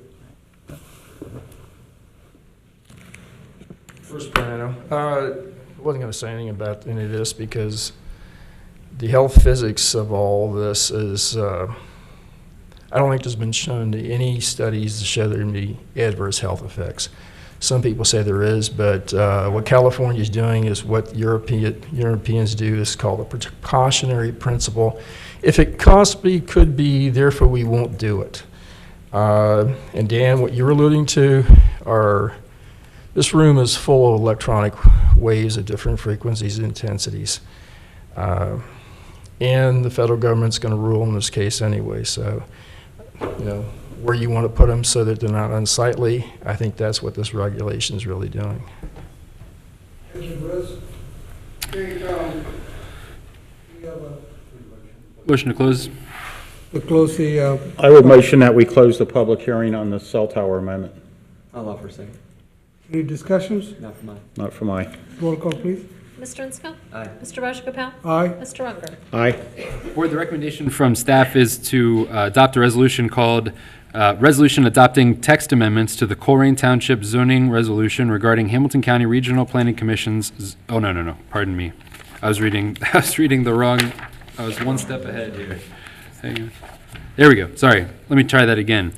The resolution that is recommended for adoption is a resolution adopting text amendments to the Colerain Township Zoning Resolution regarding the regulation of small cellular telecommunications facilities. I second it. Any discussions? Yes. As I've seen this, as we've talked about it over the months, I've been looking around for a few of these things, and I noticed one over on Winton Road, just north of the interchange with Ronald Reagan Highway, and it looks very similar to what Marty has in the illustration here, and I don't know what Springfield Township has to regulate these things, but I'm guessing with the passage of this, we would have a better hand in regulating where these things might go. Yes. Okay, that's my discussion. No, we are trustees' discussions. Okay, any further discussions? No. Go ahead and make a roll call, please. Mr. Insco? Aye. Mr. Rajagopal? Aye. Mr. Unger? Aye. Very good. Board, the next public hearing we have this evening is related to how the township makes referrals to the Hamilton County Regional Planning Commission. Again, we'll have Marty give a quick presentation. This is a pretty simple one here. Recently, state law has changed and given townships the ability to basically opt out of the process of having the Regional Planning Commission review our zoning applications. Previous, it was mandatory, so it is incorporated into our internal processes in our zoning resolution that when we receive any kind of an amendment or we do master plans, that we first refer those to the Regional Planning Commission. They make recommendations to our zoning commission, who makes recommendations back to your board. In some cases, particularly like we'll see with some of our preliminary development plans coming up, by referring it to the Planning Commission, it adds about 4 to 5 weeks, sometimes up to 6 weeks, depending on when the deadlines come up, to that overall process. And particularly with a preliminary development plan, we have public hearings at all these different stages. And if we can shorten that time frame by up to 6 weeks, it can make a difference for developers. And that's 6 weeks out of a 6-month process. And it is rather intimidating for a developer to know when they're entering into this process, knowing that they'll actually have a viable project in 6 months, it is a little difficult. So if we can shave some of that time off. As we envision this, though, matters that affect regional policy, affect perhaps our neighboring communities, we obviously would still take to the Regional Planning Commission. We've always had a great rapport with them. They give us great insights, so we appreciate all that they do.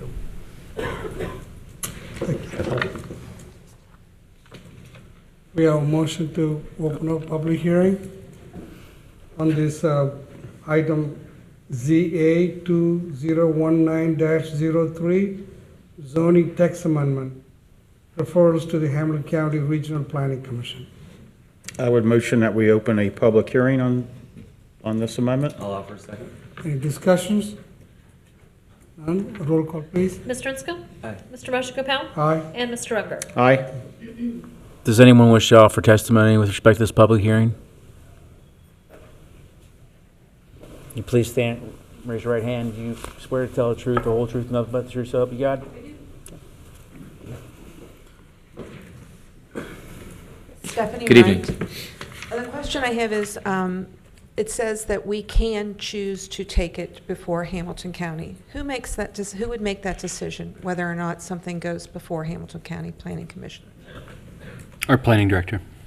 So it would be on an individual basis, and then the director would make the decision whether or not that they find it viable, that they need another set of eyes on it, kind of thing? For whatever reason, the planning director decides, yeah. Okay, thank you. Thank you. Any more person to address?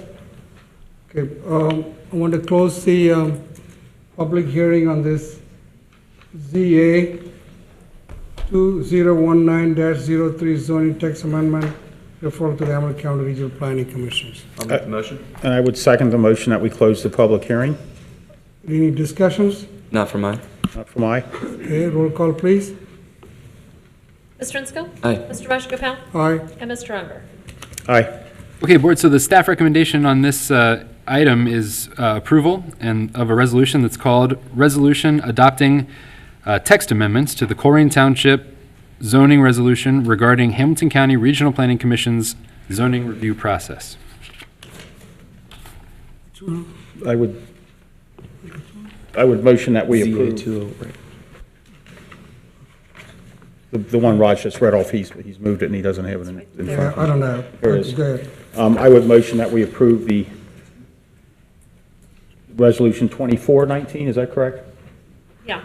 Is that the number? Because, yeah, I've been numbering them as we go tonight, yeah. Adopting text amendments to the Colerain Township zoning resolution regarding Hamilton County Regional Planning Commission zoning review process, is that correct? Yes. Okay, I would motion for such a thing. I'll offer a second. Any discussions?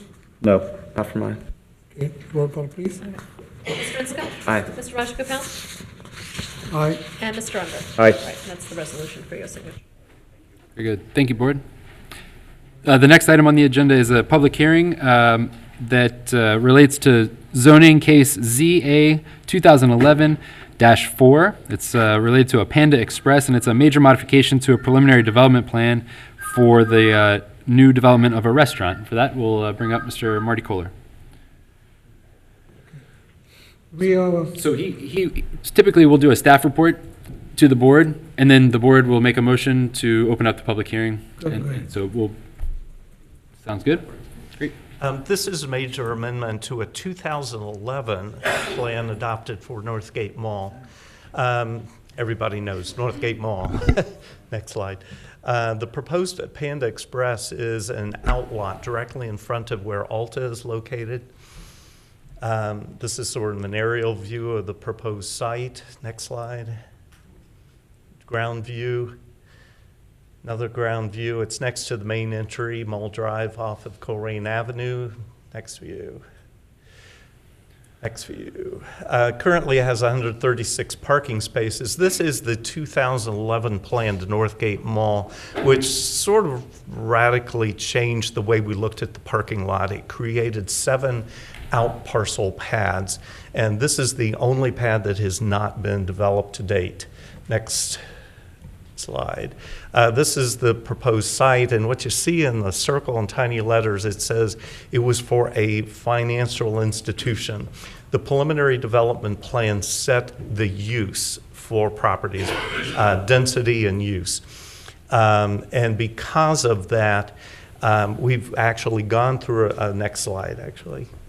Gone through a process where Huntington Bank went through the preliminary and final development plan stage, had this plan approved, and then decided they weren't going to build on this location.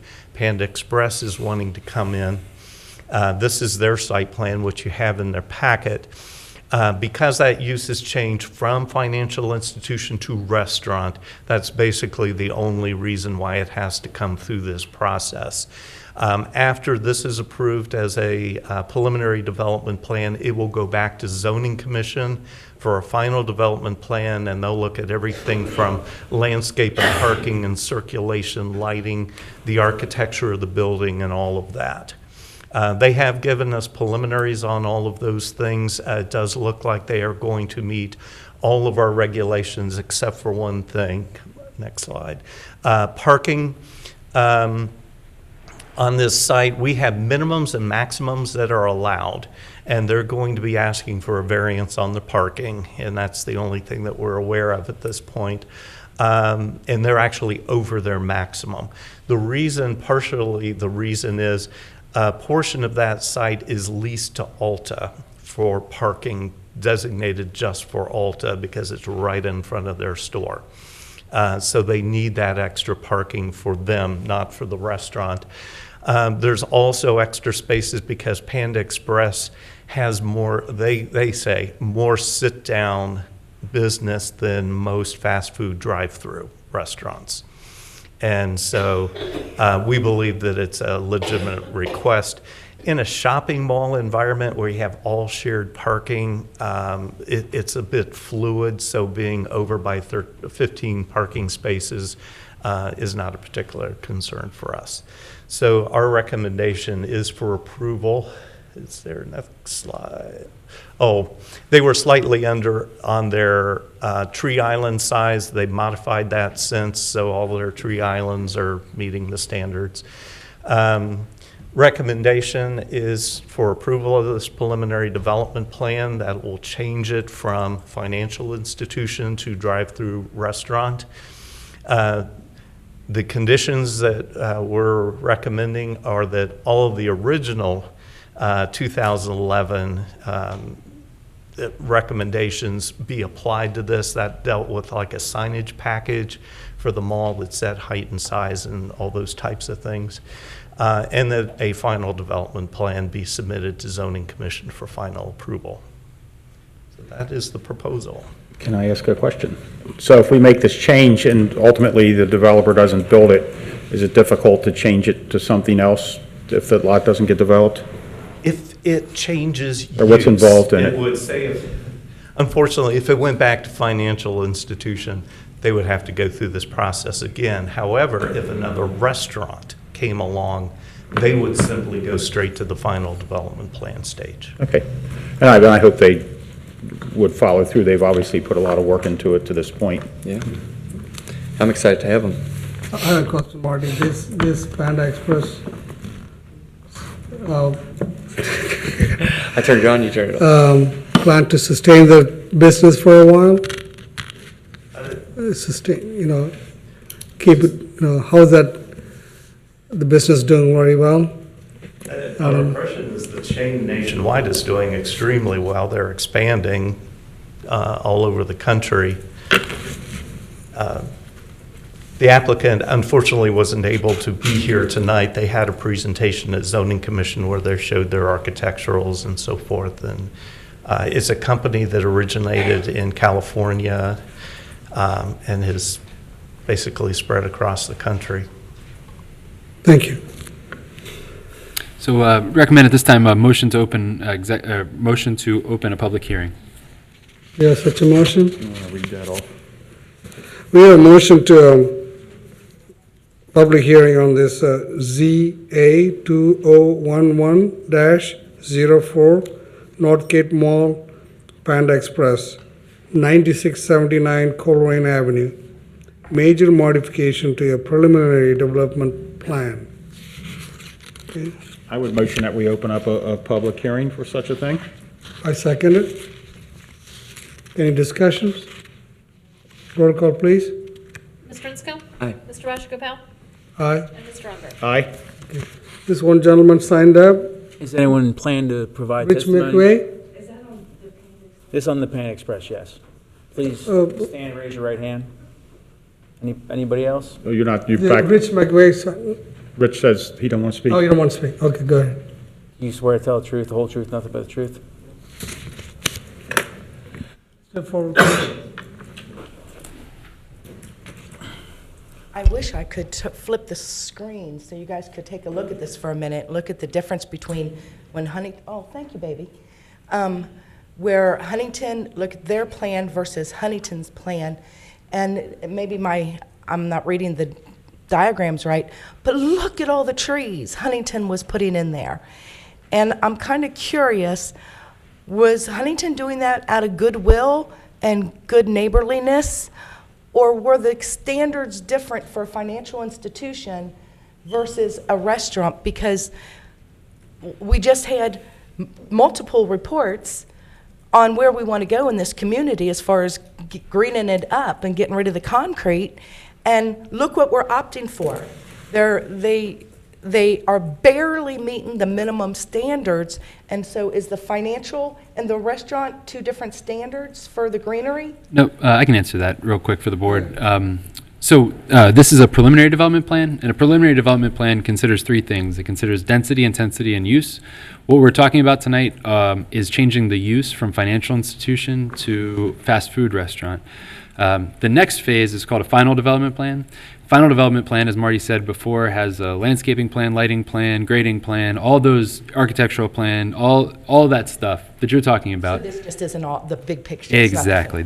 well, thank God, because I was like, wow, this sucks. And I have nothing against Panda Express or whatever, but I thought, I would suggest that we also bring our energy element document to the table when we talk to them and see if we can just push this new, it is a pretty prime location right there on the corner, and it's really important to the mall and the view going down Colerain, what that looks like. So maybe we can take that energy plan and put it on the table also to maybe even make it better. But thank you for fixing that for me, Jeff. I didn't understand. No problem, Ms. Davis.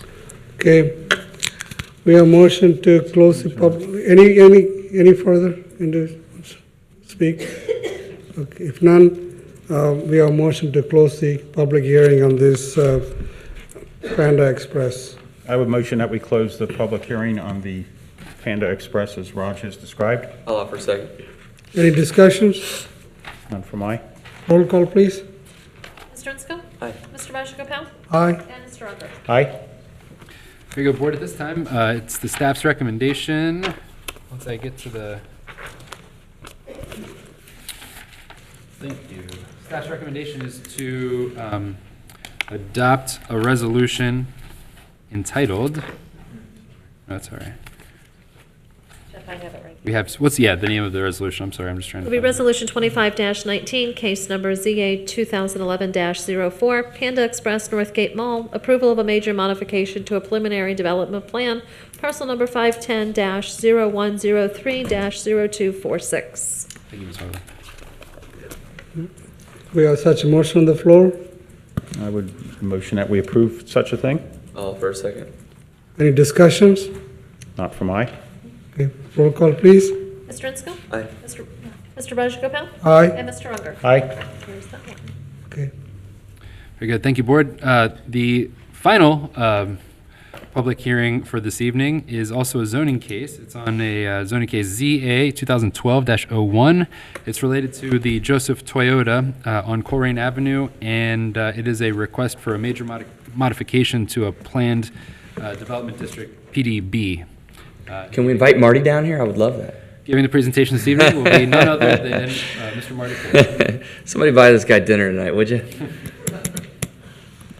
This comes to you as a major modification of a plan that was approved by the trustees in 2012 for Joseph Toyota. Next slide, please. It is located on Colerain Avenue, just north of Pool Road. Compton Road basically dead ends into the front of the dealership. Next slide. Property is zoned both B2, which is general business, and what's called PDB, Planned Development Business. Next slide. This is an aerial view of the site and a site plan. This was a site plan that was approved in 2012. At that time, Joseph Toyota had purchased 4 houses along Pool Road. They demolished 3 of them and created an auto inventory lot. We don't really have auto inventory lot as a permitted use in our zoning code, so they went the planned development route for just that portion of the site. It was developed with several conditions. They had to put heavy buffering along Pool Road. They originally had a driveway onto Pool Road, which trustees actually struck down at the final development, preliminary development plan stage, but when it was in its final approval. But basically, this is the plan that was approved. Next slide. And these are the conditions. There were quite a few of them. They had to do public sidewalks. And they actually went through a waiver process and paid into a development fund for 3 of the single-family houses. Next slide. What they have done more recently, if they bought a property, it's commonly called the Wig Shop on Colerain Avenue. That's before it's been demolished and graded. Next slide. And also the single-family house, the 4th one on Pool Road, was demolished and cleared for expansion space for their parking. Next slide. This is an aerial photograph showing where the zoning line is. The house that's being demolished or was demolished, and the wig shop, which is kind of under some of the lettering. And that's the configuration of the auto inventory lot in the foreground. Next slide. This is the site plan that was submitted. Next slide gives a little more up-close view. This is just basically an expansion of that inventory lot onto both Colerain Avenue frontage and the Pool Road frontage. Next slide. What this actually does, the solid line shows the original PUD, and that PUD identified the single-family house as a single-family house. So basically, we're changing use of that portion of the original PUD, and then we're adding to it the wig shop property. So that's being rezoned from B2 to PDB. One of the conditions that staff recommended, next slide, is that there are 2 drive entries onto Colerain Avenue from the former wig shop that are 10 feet wide. The recommendation was to eliminate both of those curb cuts. Next slide. They have 3 existing curb cuts. They total 119 feet wide total, and that doesn't include the wig shop properties. As you probably saw in some of the KZF presentation on Colerain Avenue out in the lobby, one of the things is trying to improve the efficiency of Colerain Avenue. Reducing the amount of curb cuts helps tremendously. It helps prevent that accelerating, decelerating traffic, and if we can channelize it, it would be helpful. At 119 feet, equates to about 10 lanes of traffic, 9 lanes of traffic. which is wider than Colerain Avenue itself. So staff felt fairly strongly that those curb cuts should be eliminated. However, zoning commission actually changed that, and we'll see in the, yeah, that's the two to be eliminated that we recommended. Zoning commission recommended for approval with variances, conditions and variances. Hamilton County Regional Planning Commission actually voted to deny the request for a couple different reasons, some of which I agree, but I also understand the applicant side of this. It is rare that we have only a portion of a property zone plan business. Typically, when you have a planned district, it includes, if anything, multiple businesses planned in sort of a uniform fashion. Even if you do have a planned district for a single property, it would basically bring up how the entire site is coordinated. What we're looking at is only a portion of that site. Concerns that brings up, if you rezone, say from B2 to PDB for the entire dealership, there's a lot of nonconformities with the site, things like streetscape, tree planting, there's a nonconforming billboard, and the list kind of goes on with that. And I can sympathize that the dealer is only looking at adding a fairly small fraction to their site and doesn't want to open up the box of all of these other nonconformities with the site. Next slide. The recommendation that we had, number 5, was that both existing driveways be eliminated. That was removed. And next slide. That was changed to that the driveway at 9051 Colerain Avenue property remain per the plan, but be widened to 24 feet. The thought was with zoning commission is 24 feet is our minimum standard for a new curb cut on a street. That would give them actually 4 curb cuts onto Colerain Avenue. The conditions were the previous conditions be upheld. Second, the additional right-of-way be dedicated on Colerain Avenue for just the wig shop property if ODOT requires it. And I think there was some misunderstanding about timing of that. The intent of this is that if ODOT requires it as part of this redevelopment project, not indefinitely into the future, that right-of-way be dedicated. That number 3, a 15-foot wide landscape buffer required on the Colerain street frontage. Again, that only applies to the wig shop property. 10-foot buffer between the proposed development and the adjacent businesses. That would be the businesses right at the corner of Pool Road and Colerain Avenue be incorporated. Covered 5. Access to the parking spaces be provided, that they not be able to like triple stack cars in this particular new addition. Access to parking space or parcels be consolidated into one lot. That was a carryover from the previous approval that this all be one uniform lot. No additional signage be allowed for the property. A public sidewalk be provided on Pool Road frontage for the former house at 3434 Pool Road. That's the one single family. The reason for that requirement is since the initial approval, where we basically gave them the waiver for that sidewalk, Pool Road is coming up as a priority area for having sidewalks. And so we would like to see this sidewalk, while they had the site torn up for doing all the landscaping, all the paving, that they go ahead and put that piece of sidewalk in. The sidewalk's just going to dead end into their existing lot? Correct.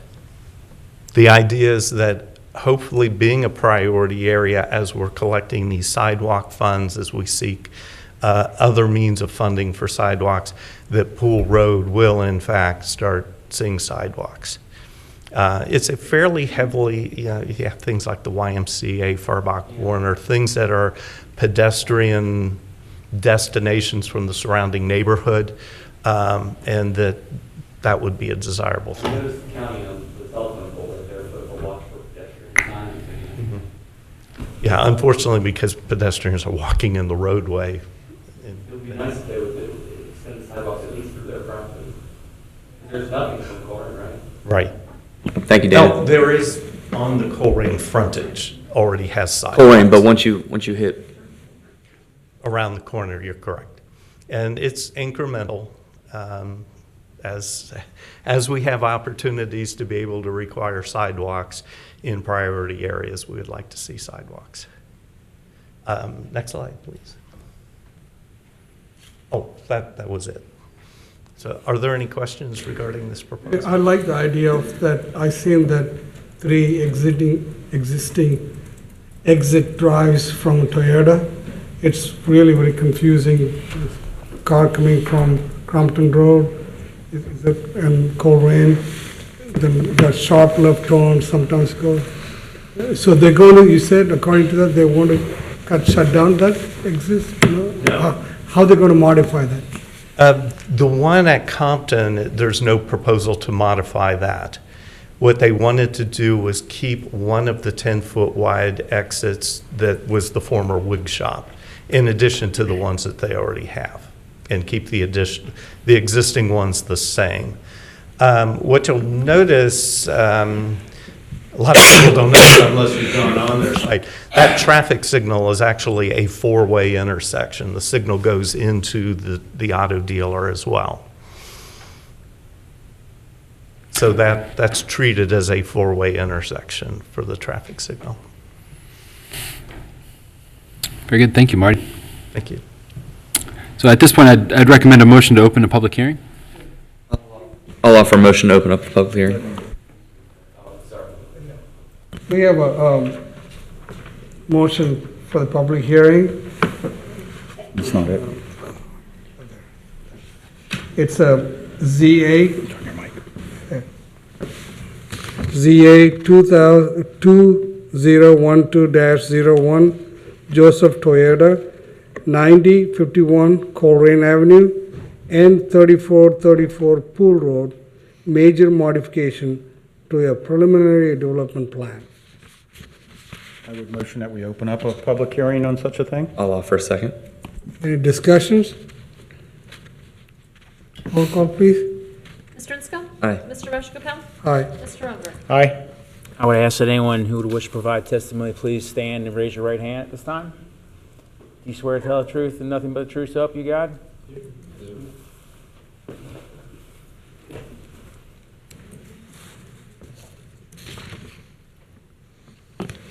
How you doing? Doing well. How are you guys tonight? Please state your name, please. Sure. Austin Musser. I'm an attorney with Frost Brown Todd. I'm here on behalf of Joseph. I have with me Mark Stein, who's the general manager at Joseph Toyota, and Jonathan Evans, who engineered the project. Marty did a good job of running you guys through this. I think we're here primarily to answer any questions you have. I would like Mr. Stein to kind of walk you through what it is that he's envisioning here. I think it's pretty straightforward, but just in case you have any other questions about it. And then I'd like to address the curb cuts for just a minute as well. Perfect. Really, our vision is obviously just to expand our business, grow our business, remain in Colerain Township for the foreseeable future, sell those EV cars and alternative fuel cars that everybody's talking about.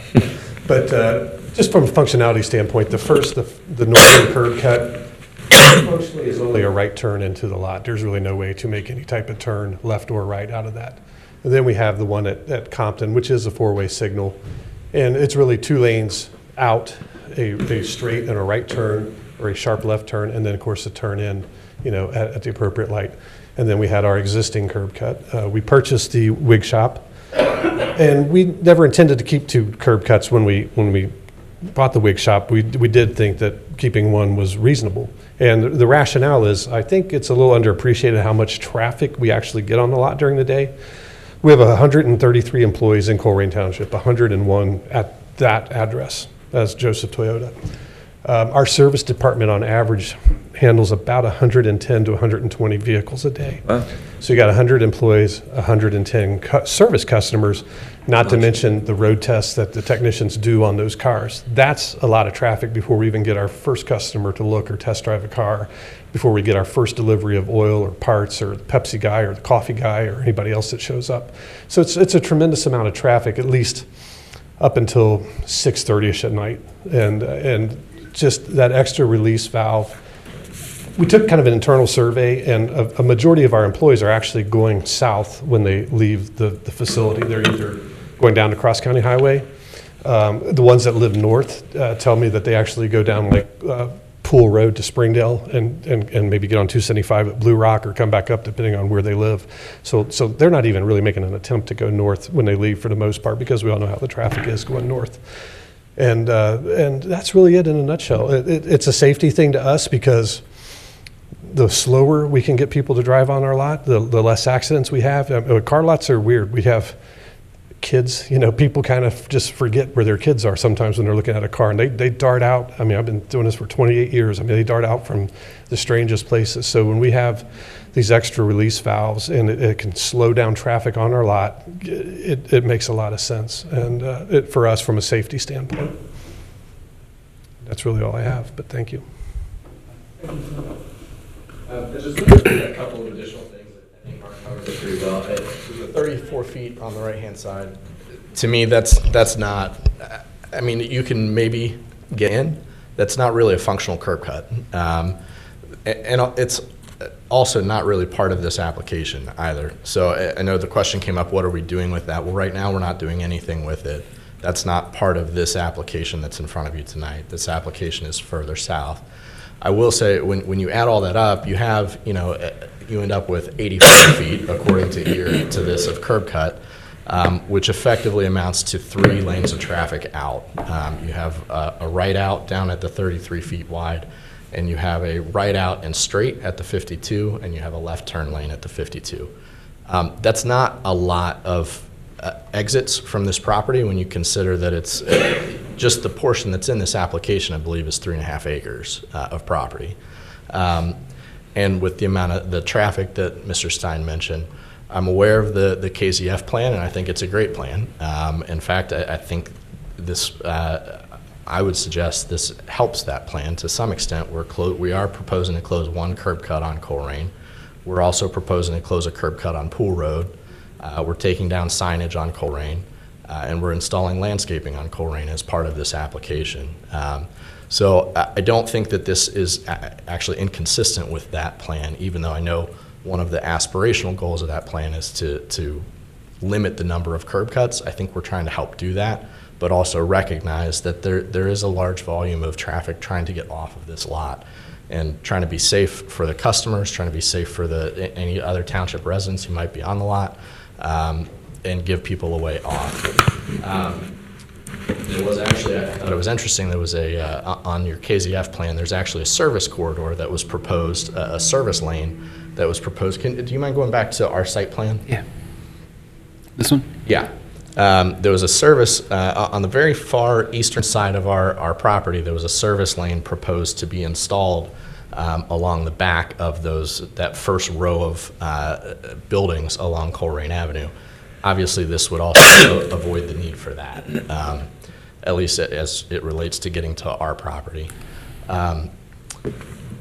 With regard to, so that's the curb cut. I think we're happy to answer any questions. I think the general consensus from the Zoning Commission was that having this extra way off of the lot, especially with the number of service vehicles, and then you add in test drivers who are maybe not super familiar with their cars, they're taking a little longer to get going as they pull out with their test cars because they're just not as acclimated to what they're in.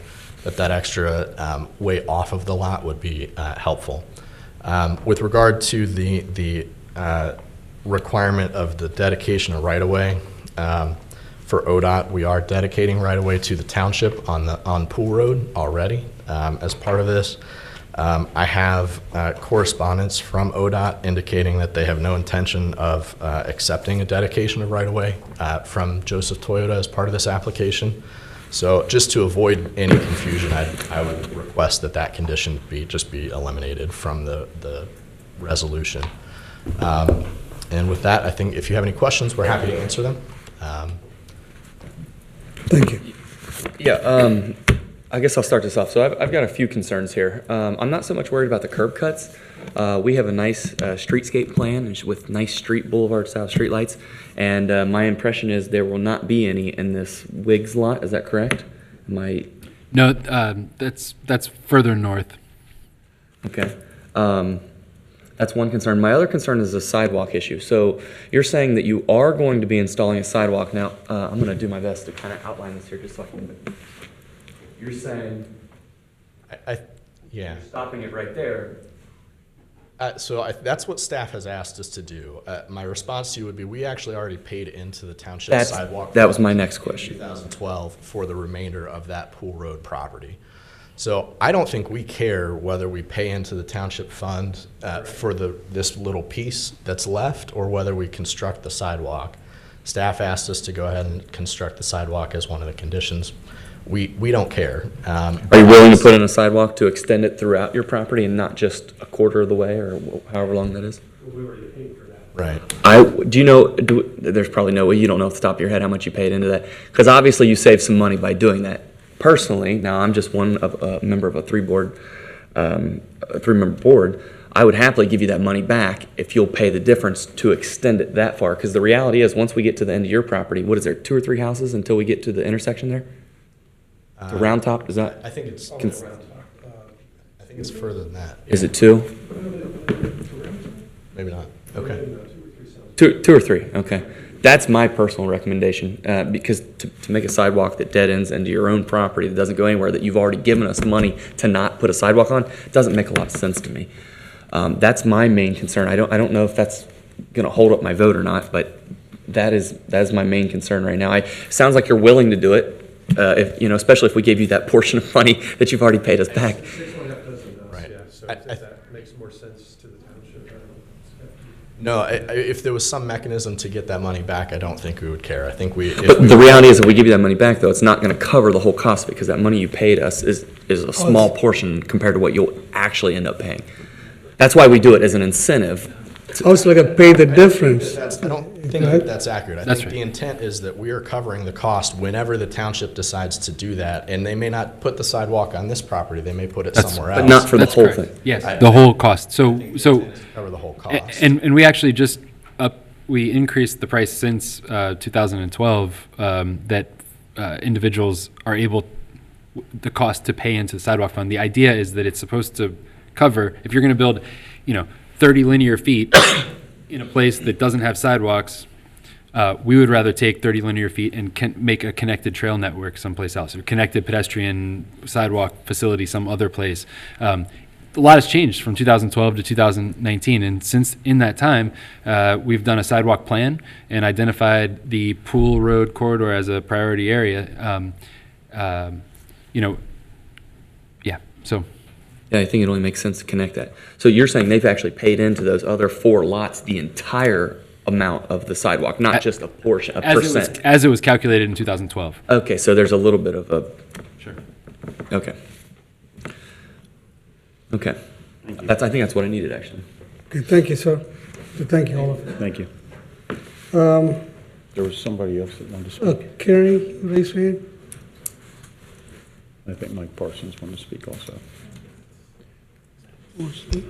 Bought my first car from you guys. You actually gave me a great deal, and I loved it. I think you're a great corporate citizen, but I'm going to rag you a little bit. Why in God's name are we going to give them a waiver when the purpose of our code is when any business does more than 50,000, I think it is, in improvements to their business, all of a sudden that gives us the power to make them bring everything up to current code for the landscaping and those kind of things.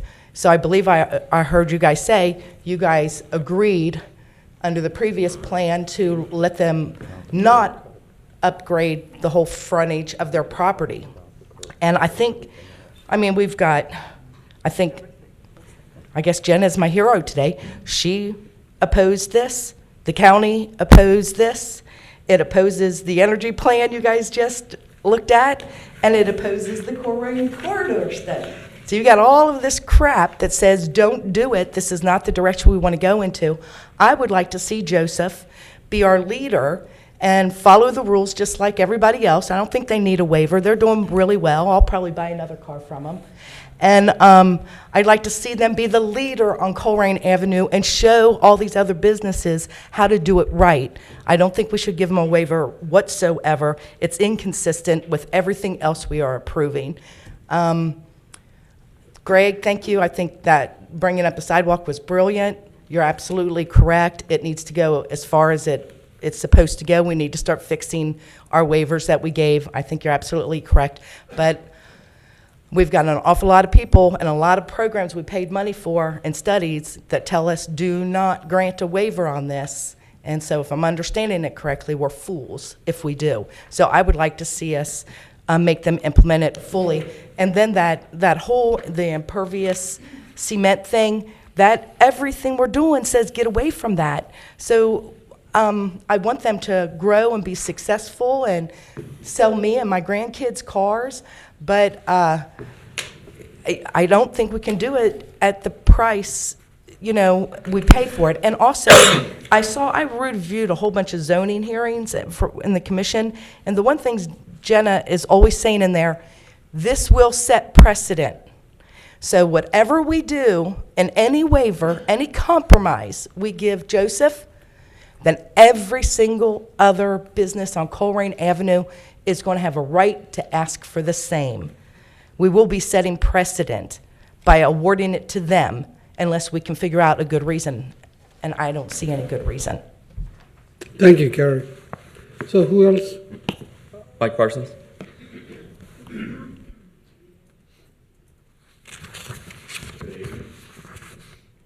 It all seems well and good. I do have a question about the access to parking spaces must be from an access drive. My understanding is this parcel here is considered parking spaces.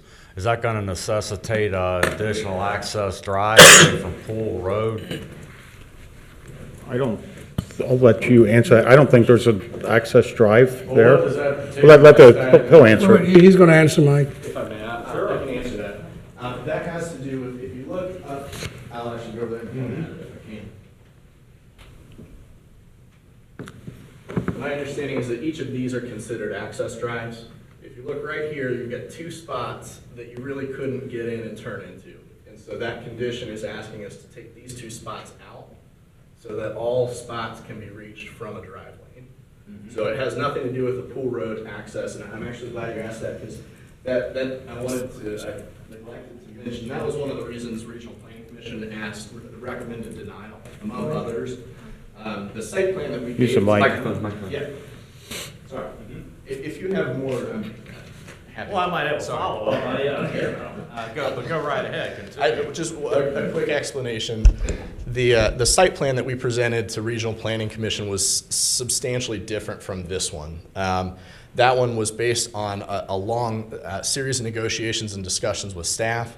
And as a result of that, we actually had proposed another curb cut on Pool Road. We didn't learn our lesson in 2012, I guess.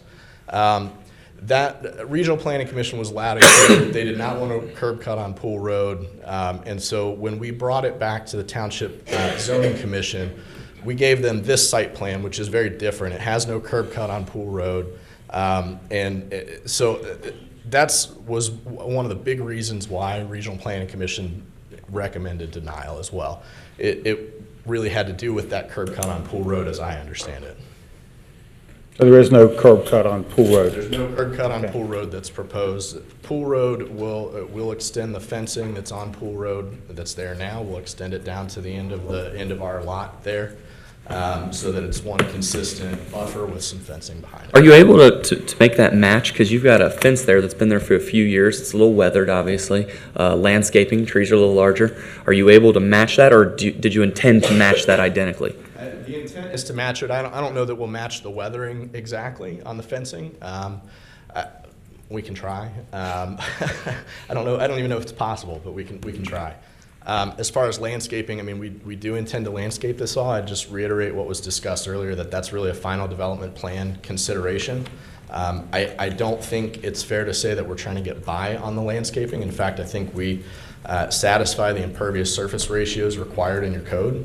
If you look at this portion as a whole, I want to say it's 74%, maximum 74% impervious surface, and we've got that. And then in terms of the landscaping, really the variance that we're granted is taking the landscaping islands out of the middle of these rows. And your code basically says you can have, I think it's 10 to 15 spots, and then you have to have a landscaping island, and then 10 spots, and then a landscaping island. We're trying to take that landscaping out of the interior of the lot and put it along the outside with the 15 feet on Colerain, the extra the extra landscaping on Pool Road, and then the 10-foot buffer that's along the entire eastern side there. And that's consistent with what it says in the resolution. So I'm looking at it on item 3 and item 4 on here. So, sorry. Quite all right. I appreciate clarification on that. It looked like that was a sleeper there. Does this modification have any adverse effects on the existing businesses out along the frontage of Colerain Avenue? Would that be the business that's on the corner? Well, You couldn't access them from any of the other ones. Because he accesses off of Pool Road, it's maybe a medical office? Yeah, none of them were connected. You couldn't. Right. My understanding that, there must be some kind of contention there because it necessitated a police visit from Colerain Township. Do you have any information on what that was about? That owner actually spoke at zoning commission and spoke in favor of an additional curb cut. And I can attest to that. The one in the very corner. Down to the How's center. the other owner? What's his position? He wouldn't know. All right, well, I think that's all I have on that. I just, I kind of always liked Bernie Feldy's position, You have zoning for For a reason, yeah, he's very strict You don't on that. modify your zoning. I mean, however well-intentioned, great operation there, but it's one encroachment after another, where does it end? If you're just going to willy-nilly modify everything, just eliminate the zone, turn it back over to the county planning. So county zoning. We fought to get the zoning under our control so we could control it, and it's everything but control. I mean, every time somebody turns around, hey, we need a variance here. Oh, hey, here you go, have your variance. So, hey, God bless Bernie. If you're going to have a zoning code, abide by it. Thank you. Thanks, Mike. Thank you, Mike. Any more citizens speak? In that case, we have motion to close the public hearing on ZA 2012-01, Joseph Toyota, 9051 Colerain Avenue, and 34 Pool Road, major modification to a preliminary development plan. I'll make the motion. I'll second it. Any discussions? Not for my. Okay, roll call, please. Mr. Insco? Aye. Mr. Rajagopal? Aye. And Mr. Unger? Aye. Very good, Board. So the recommendation this evening is to adopt a resolution called it's related to case number ZA 2012-01 related to the Joseph Toyota expansion. The title of the resolution is Approval of a Major Modification to a Preliminary Development Plan and Partial Zone Change from B2 General Business to PDB Planned Development Business. And I'll bring it to the floor with a motion to do such a thing. I'll offer a second to hear what you have to say. Discussions? Yes, I'm reading through the motion. I see that you have the 15-foot wide landscape buffer encoded and the 10-foot wide buffer. It does not allow for a cut onto Pool Road, which I think would, for the amount of business and service vehicle traffic that you have coming in and out, I would say I would never want that on Pool Road. I imagine the two entrances to the south, they can only go south, so you're not going to have people cutting across Colerain Avenue.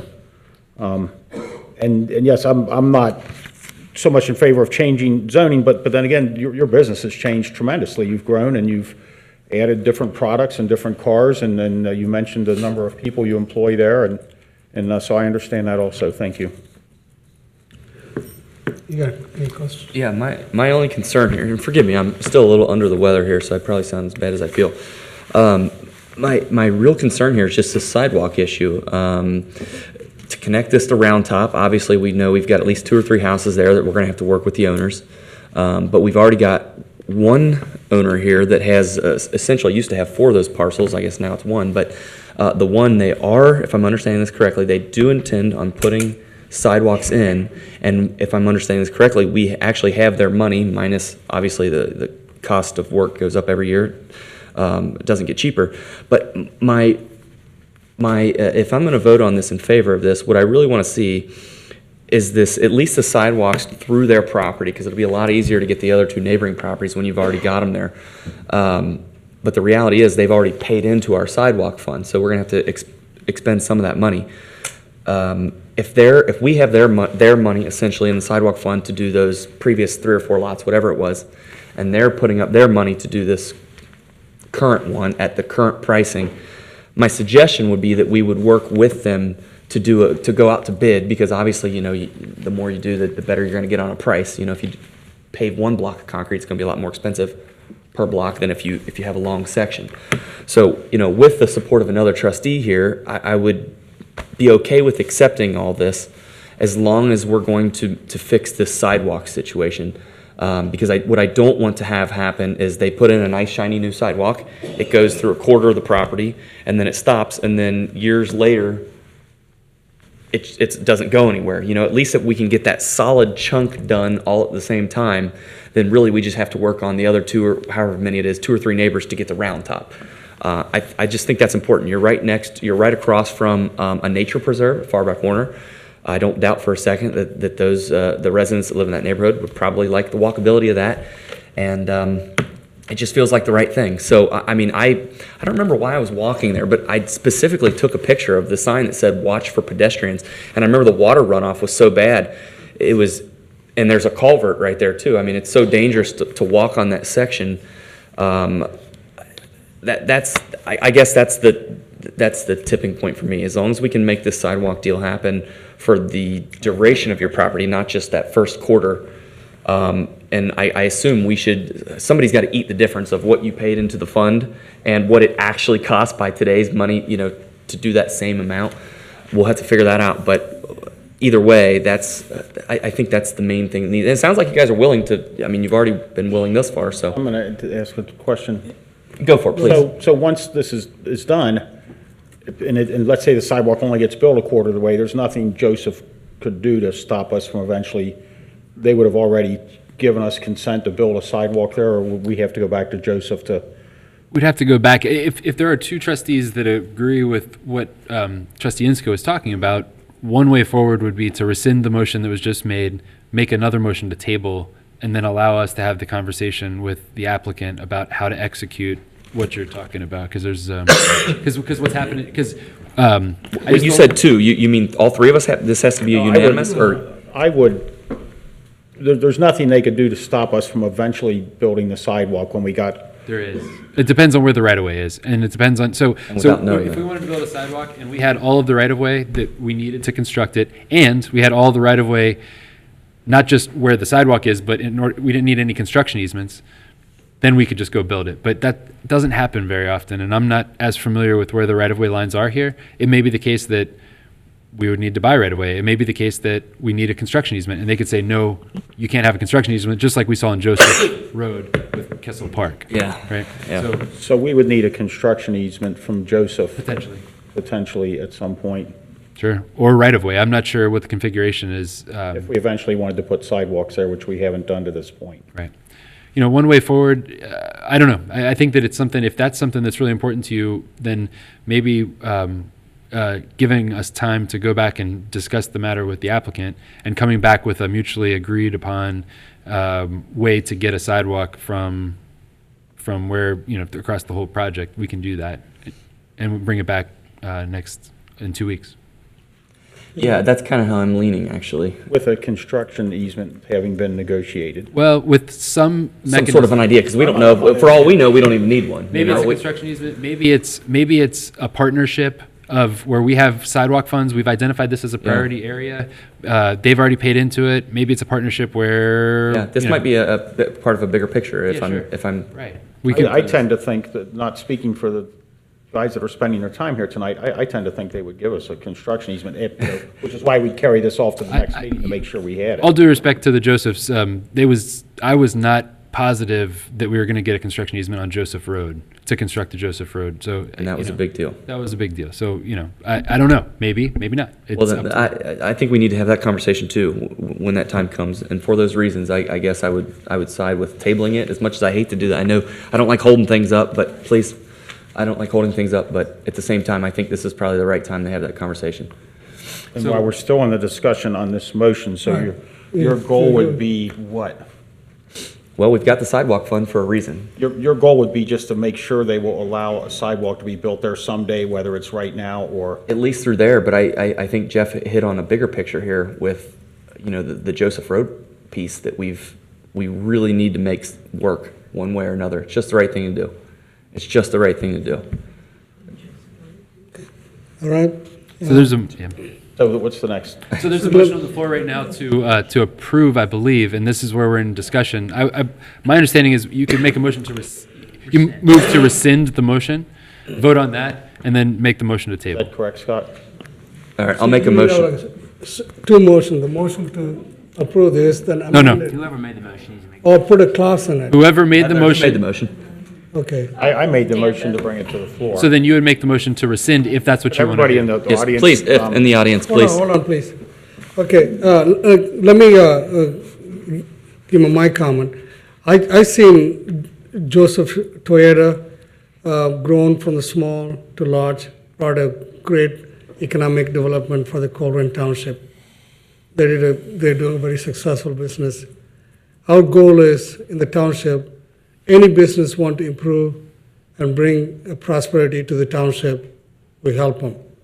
And Colerain, Joseph Toyota, they grown tremendously. Now they want to expand some more. Mike is right. Mike Parsons right. I agree with them. Also agree with Trustee Inscope. There are some sidewalk things that we are prime in Colerain Township. We're giving a lot of importance to it. If this happening, Colerain Township, the sidewalk plan, as Insco mentioned, that bring a lot of goodness for the township. Also, you look good for the Toyota also, because they also feel like they care about the township. So the sidewalk project is very important. I think whatever happened 2012, you paid into it, is different 2020 coming up, and the cost is enormous. So something that Colerain Township zoning and also Toyota has to have some type of mutual agreement, they can make it happen, the sidewalks. And that in mind, we can move forward this project. Yeah, I think the safety aspect is just... So to make somehow, sure... we Go need ahead. to put this in the resolution, add on to it, even if it takes an amended resolution. Now, you could also amend the resolution to require that, but I don't know that that's the right way to go forward. Yeah, I don't think that's the right way to go either, because there's a bigger conversation I think we need to have here. Okay. Specific to this, so that you guys would have direction, it sounds to me like you've paid into the sidewalk fund, and this is what was agreed upon at the time, and I'm not going to go back on that, because that's what you guys agreed to do, was pay into the sidewalk fund, but it does sound like if we'd ever want to put sidewalks in there from Colerain Avenue going west on Pool Road, that we would need a construction easement to allow us room to build it, and just to allow us to put the sidewalk in. How it gets paid for, since they've already paid into the fund at the agreed rate when they did this, to me, that's a different discussion. I just want to make sure we have the ability to get the sidewalk in. Yes. And otherwise, I support what you're doing. Thank you for employing so many of my fellow citizens. 101, is that what you said? 101 employees? 130. Yeah, and Thank you. giving them I mean, good jobs so that's- they can pay taxes, and I'm sure you guys pay a lot of taxes there. And I'm fine with what we're doing, but I can see where we want to make sure that someday you'll allow us to, whether it's today or 5 or 10 years from now, someday you'll allow us to complete that sidewalk without any. Yeah. So that would be my direction. Can you add a paragraph in this resolution? Not as we I speak think on we the probably fly need right to, now, I but, think we probably need to bring it back and. Bring it back. So you need to Okay, that's rescind good. your, is that how that? So I think that, Dan, if you would make a motion to rescind your motion, that would be voted on, would be the next step, I believe. Okay.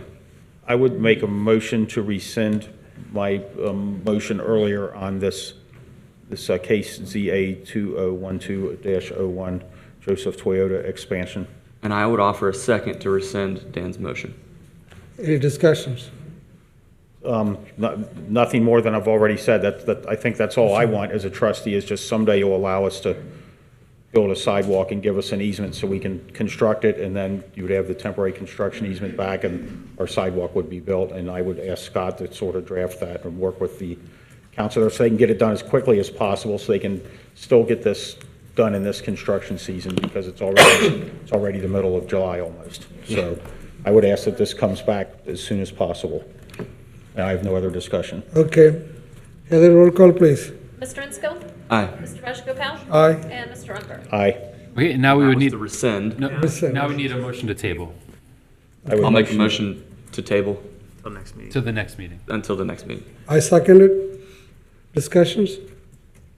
Yes, please try to get this done, because Yeah, we don't want I to keep wanna- you guys waiting. I don't want to keep these guys waiting. The construction season is where it is, and that's all I'm looking for as a trustee, is the permission someday to build that sidewalk. Fair enough. That's right then. No other discussion from me.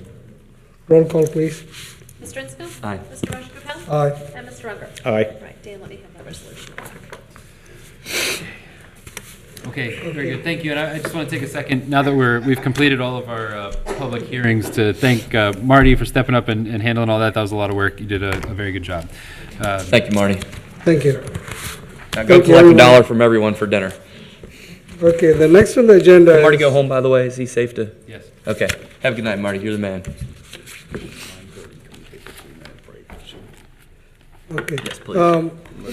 We have a motion to take a 5 minutes break. First, we have to motion to amend the agenda. I would motion that we amend the agenda with the purpose of another motion to, Do we really have to do that? No, we don't need to. do we have to do that? We- Yes, we do. Scott says we do. I think I need a motion to take a 5-minute break. I would motion that we take a 5-minute recess. Yes. I'll offer a second to take a 5-minute recess. Any discussion? Not for my Heather Colerain. Mr. Inskel? Aye. Mr. Rajagopal? And Mr. Unger? Aye.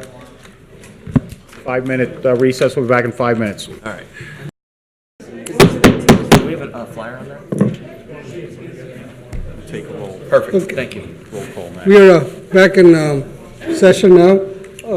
Heather, would you please roll call, please? Mr. Inskel? Aye. Mr. Rajagopal? Aye. And Mr. Unger? Here and return from Return from the Recess. short break. The next item on the agenda is the citizens' address. Like I said in the earlier meetings, we have 5 minutes. It's been a very, very successful, very meaningful meeting. Only one thing I request you now, please do not either employee or trustees, anything, assault, verbal attack, anything like this. And I want to just come talk for 5 minutes. I really appreciate that. I have the list here. People give me that already filled up the forms. First, I will call Mr. Rich McVeigh. Thank you, Roger, trustees. I want to talk a little bit about the Northgate Mall plan that we saw this evening, and I think it's exciting. It's a good piece of work, and it's a good vision that we have, and I want to let you know that I feel that way. You have to have a vision to work from, and I think that the KZF staff and our people did a good job of painting, an opportunity for the township. And so I applaud that work. You need to have a plan, and even if you vary from it, you have a plan that you're looking at. What I'd ask that you think about as you get into these things, because they're always pretty exciting, is when you're looking at a development of this size, I'd have you think about what the incremental ongoing expenses are going to be for the township when this thing folds out. I mean, you have to keep that in the back of your mind. The ongoing expense and the point that Trustee Unger meant about the infrastructure cost to put the thing in place. So as you dream big about what's possible, I'd have that you put your bean counter hat on and be clear about what the incremental costs are going to be for the township. Meaning like police and fire services is what you're saying. All that stuff that goes along with it, okay? And the incremental revenue, okay, that comes out of something like this. because there will be those kinds of costs. So it's great to have a vision, and I'm glad you guys have got one. I think the $5,000 that you spent was a good investment. You know, some people might think differently about that, but at least we got something to work with people and to have some good conversation about. The other thing I would say is I don't want you guys to forget about your focus on neighborhoods. I mean, Raj mentioned it earlier. You know, our neighborhoods represent 70% of the wealth in this community, and the businesses are about 20% of the wealth. And our neighborhoods are where appreciation needs to take place. We've got some good work going on in Northbrook, and you guys have been helping that, but we haven't got anything started in Groesbeck or Pleasant Run yet. And I think we need some organized activity there, which would be, I think, supported by some leadership from some of the trustees and our staff to get going, to put together some neighborhood renewal plans. Because we won't be able to turn the township around with just the focus on Northgate Mall. It's not big enough. I mean, even if it's a $85 million investment, you know, that pales with the $900 million investment which we have in housing that's in retail stock in the community. So doing those things that buoy that up. And the other thing I would say on that point is that, you know, with a taxes work, when you put new value in the community, we vote on taxes and we vote on money, not on millage. So when you put in something, you don't necessarily get additional millage from that investment. What you do get is some lowering in taxes on the other people. See, that's what happens. So if you put $85 million worth of investment in there, you're not necessarily going to get $85 million worth of income from that. You won't get it. What will happen is that the taxes on the other people will be reduced. So if you're thinking about this thing as adding additional income, you need to think that through, because that doesn't happen unless it's inside millage, and this is not inside millage. So I'm not saying that don't pay attention to this, but you need to think about this clearly-eyed and say, okay, if this infrastructure is put in place, what incremental revenue can we count on? Because you will spend incremental money to do it. You'll have to have safety protection. There'll be all that kind of infrastructure. So I applaud the fact that you got the vision, but I'm going to come back and talk to you guys about two things. Do you have your bean counter hat on that says we've really looked at what's going to be the benefit of this stuff? And importantly, I would say you need to up the emphasis you have on neighborhood renewal. Thank you. Thank you, Rich. That was a nice comment. Appreciate that. Yes. Next, Mike. Mike Parsons? Left. Okay. Kathy Moore, please. I picked up that from the list. I'm sorry. I picked up the stack. Kathy was first over there. Kathy Moore? No? I'm calling Kathy Moore now. Yes.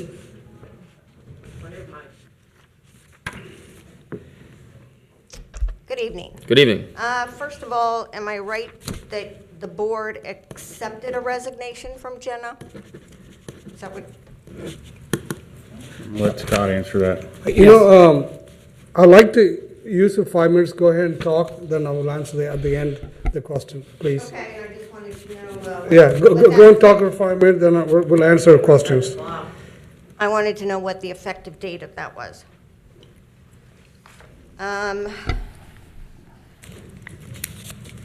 I've brought up several times different things. Oh, first of all, I was going to ask if the board was going to amend the minutes from May the 28th as to when you had Kurt Hartman in your executive session, because supposedly you are supposed to put down if somebody else is in your executive session. And I brought that up last month and nobody said anything. I brought up things regarding the policy manual from last November, and I raised 5 or 6 questions about this. And in December, Dan, you were writing down all of my questions, and other people had questions. And you said you were writing them down so that you could have answers for everybody. And I've not gotten any answers to those questions. In reference to the merit pool that I brought up, you said that the raises were going to come before the board. And I don't recall that, and I wondered if I happened to miss that somehow. In December, I questioned the studies, the sidewalk, Northgate Mall, training center, and communications. And Mr. Unger, you said you would find out about them. And recently, I brought up the training center and gave you a copy of it, and you said you had never seen it. In February, I questioned the policy manual again regarding the health insurance opt-out stipend, health insurance for part-time employees, the MERP benefit, and vacation accrual. And I've still not got an answer. Regarding the retire-rehire policy, one employee was rehired, and I said, did they take a pay cut? And you said that they would be brought in at step 1. I've never seen steps for any jobs here in the township. It's just everybody's got a salary, so I'd like to have a copy of those steps for the positions if somebody retires and rehires. I had asked if this retiree had gotten another 4 weeks vacation at the beginning of this year, and you said you would find out. Do you know? She got 4 weeks last year that she shouldn't have gotten, so did she get another 4 weeks this year? I'm writing this down. Again? Well, you've asked a lot of questions here, and I'm not answering them as fast as you're asking them. As far as some of the things you've brought up, such as the MERP, I think you came after us for that, and whoever adjudicated that said that. I'm after you for that. I brought it up as a concern. Oh, let me say, you didn't want to get into it because I filed a lawsuit against you. Yeah, but you lost that, and I think under direction There's from another our. one. I think under direction from our council, we'll just listen to what you have to say. So you're not going to give me any answers? You're currently in the middle of suing the trustees. So you will never answer a question that I or Stephanie asked because we're suing you for violating the sunshine law? I would. Let's, Dan, okay. Go ahead, Kathy, please, continue. Well, I might as well not ask if nobody's going to answer. I'll respond to you. Go ahead, go ahead. In March, I brought up the policies again and asked when the board was going to have a discussion on the approved manual. And Dan, you said you were going to suggest during your report that that happened on March the 28th. And it never did happen. So, regarding the CIC, since it appears that we have a couple of employees that are no longer on it, I would like to suggest that the board consider putting residents on the board, at least one, to fill one of those positions. And that's all I have, and thanks. Thank you, Kathy.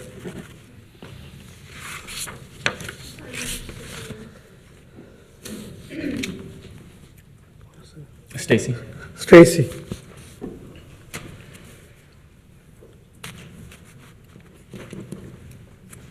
How you doing, Stacy? Good, how are you? Excellent.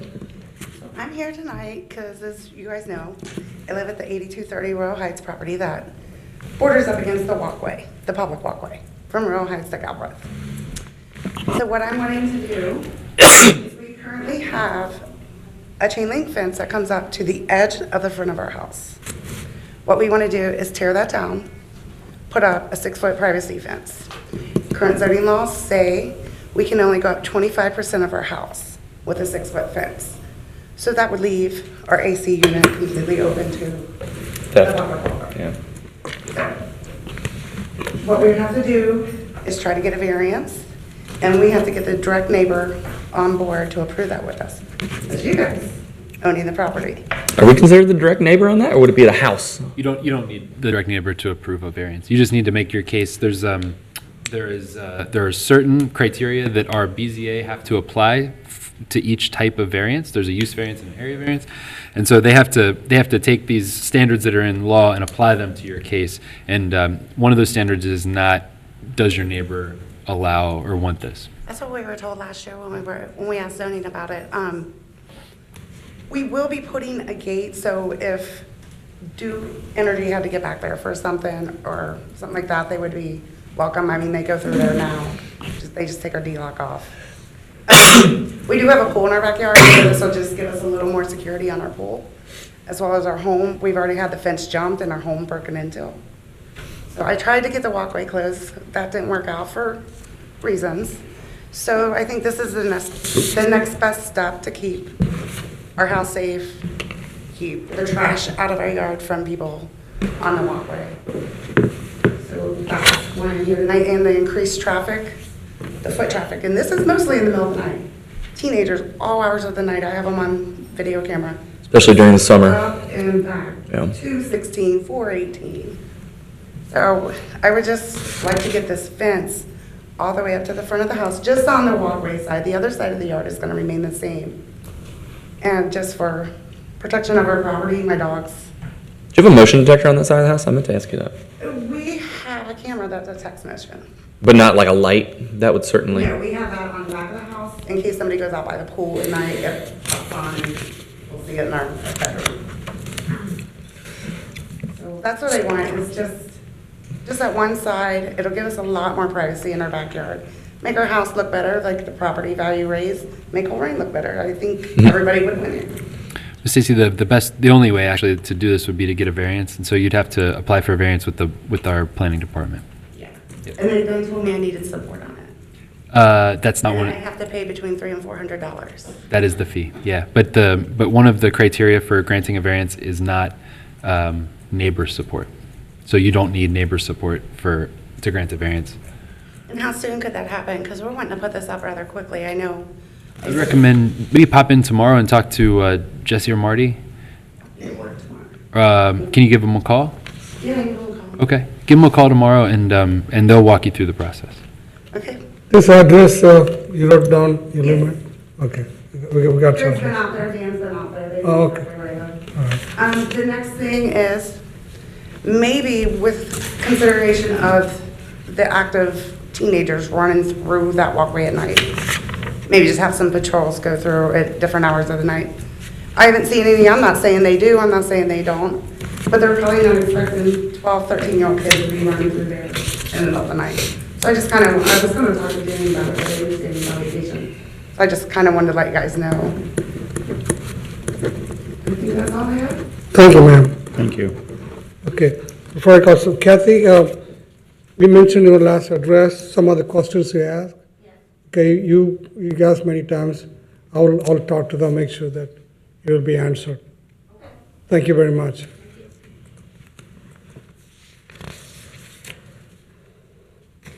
Greg Peters, gone. You skip Sharon though. Oh, yeah. Sharon.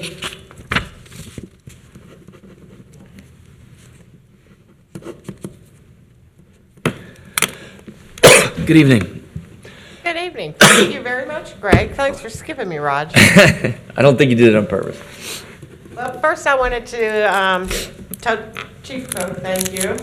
I had like 10 to 15 small kids in my yard on July 3rd. The fire truck went down the street and they flipped their lights and they hit their siren for all the kids, which that was better than the fireworks to those kids. They loved it. Then I would like to take Kevin, whose name I cannot pronounce. He can't either. Kevin over there, who was wandering around back in our neighborhood, looking at the road work, who found me on my porch and stopped and talked. I enjoyed our talk. Next, I want to know about the catwalk again, or the walkway. There are kids 3 houses down from me. The kid is just turned 14, and I watch him sneak out of his house at night. He's running, him and his friends, up and down that catwalk. And from what I heard, I don't know, but from what I heard is they're carrying guns on them. And I know that the little 14-year-old deals pot. Okay, his parents are meth heads. And I know that when I talk to the mom tells me she doesn't care. The kid was sitting on 4th of July on his front porch smoking a joint.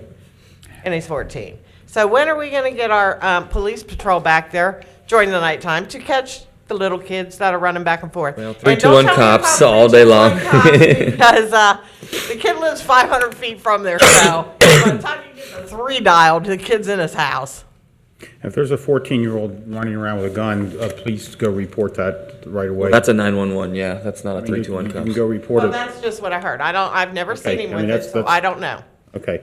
That's just what I heard. But if we had patrol, We have, They can Sharon, catch you missed a meeting. I'll follow up on the meeting. You complained about that, the police not patrolling. Actually, I saw the police, 2 police officers. They put bicycle patrol up to midnight, the bike patrol. I talked to them. There is a lot of patrols. These guys work so hard to give the safety to that place. It's for Royal Heights. okay, I've never seen bike patrol. Have you? I don't know. You need to sit on the porch. Sit there. Yeah. I haven't seen them recently, but I have seen them before. They buy. I talked to them personally. These young guys It's Roger's bicycle. ride the bicycle like a midnight. It's a 2-seater. That's safety. I know the report. Go ahead, please. I want to hear it more. Go. Well, I just want to know when we're going to get the patrol back there. I ain't seen them on the bicycle, and I sit out there. That's how I know the kids are wearing them back and forth. I see even, 'em. drive sometimes after I talk to you 1:30. You said there's no cops 1:30. Some nights I drive by every time I come home late. I drive by the side. Safe, believe me. Well, go ahead, please. That's it. Thank you, ma'am. Thank you you, very guys. much. Please, thanks for coming. Greg Peters gone. Keith Miller's gone. Stephanie Wright, please.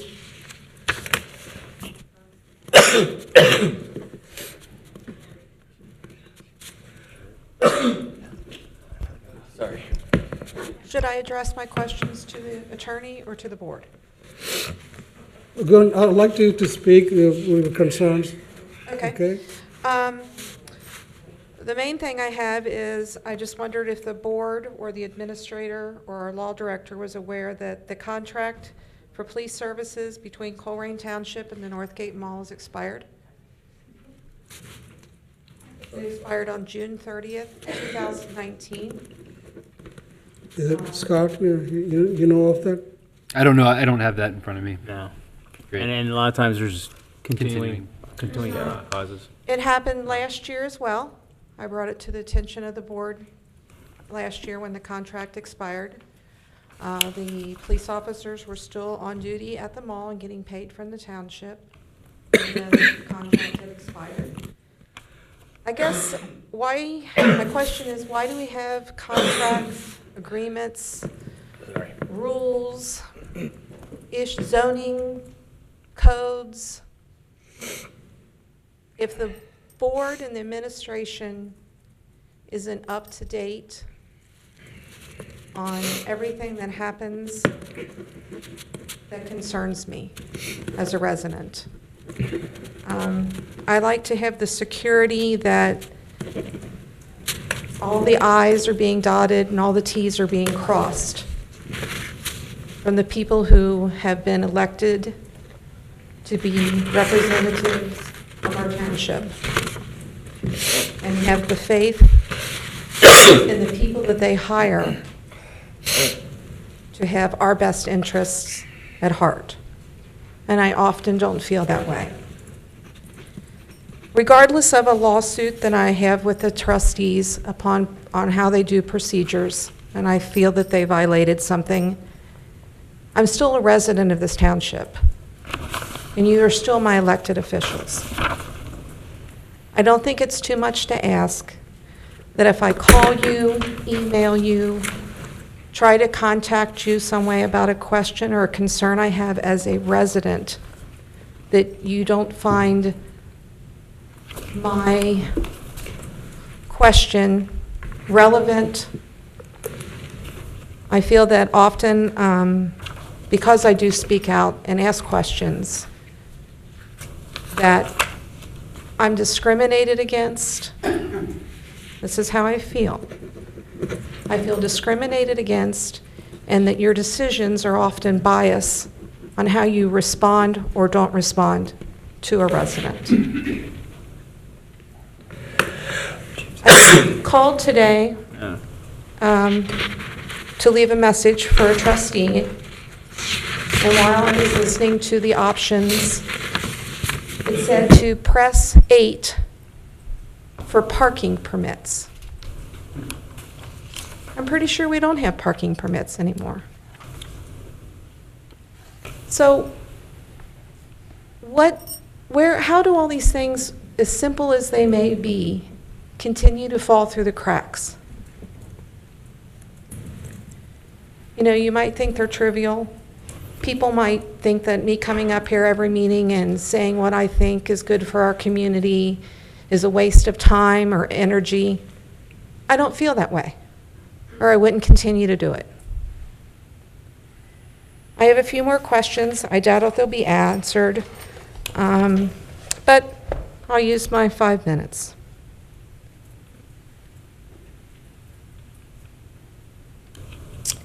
The recent cancellation of our CIC meeting concerns me. The reason that was canceled was that it was a lack of things to be discussed. I think that the CIC is an important part of this community, and any group that has control over $500,000 from our township, those meetings should be treated with just as much respect and time as every other meeting. I don't think that the way that was canceled was professional or fair. I'd ask the board to look into that.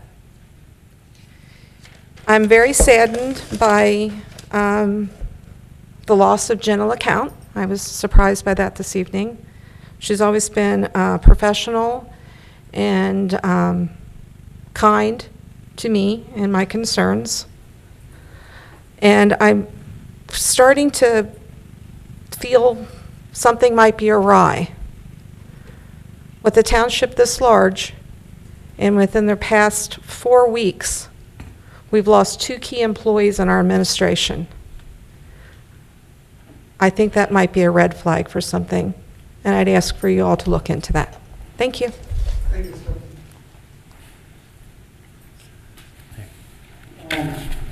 Carolyn, please.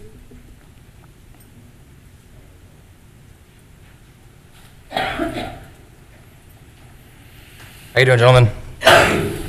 The two of you missed last week, so I did come up here and talk about some things that I thought were pretty important. I got a copy of these for you. I had a question for you, actually. These are some screenshots of some things that Greg said. He said that you approved all of his actions on Facebook, and I was curious if that was the case.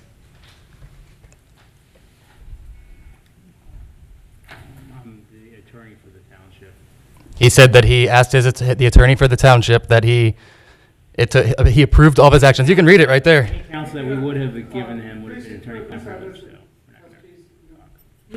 Please address trustee, go ahead. Besides that, I had a big speech prepared tonight about due to the feedback that you guys gave me. For the first time, I actually am kind of impressed with you guys tonight, so I'm going to go ahead and let that slide. I'll be back in 2 weeks, and we can discuss the rest further. Let me see. Even though you don't believe me that 5G is bad, but that's okay. Greg, I hope you feel better. Jeff, I hope you had a good vacation, and I'll see you guys in 2 weeks. Thank you, sir. Ms. Davis.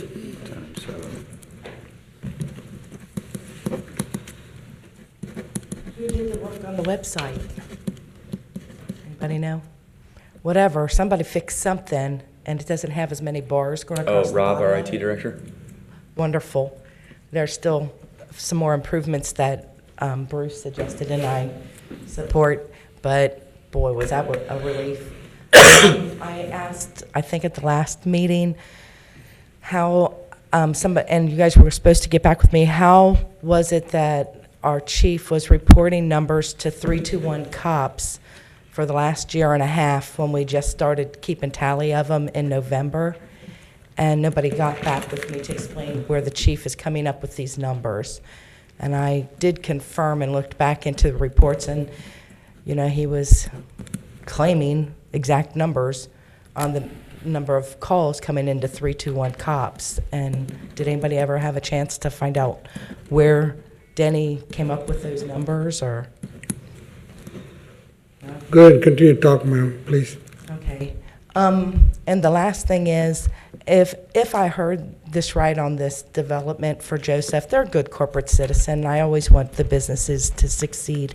But I would like each of you to tell me why you believe they should be granted a waiver when 2 programs we worked on tonight and our other program that we spent $96,000 on, all this stuff is telling us to do certain things, and we have our first opportunity with a major employer, with big bank, and who's successful, who's able to actually implement what we're saying, and we're giving him a waiver.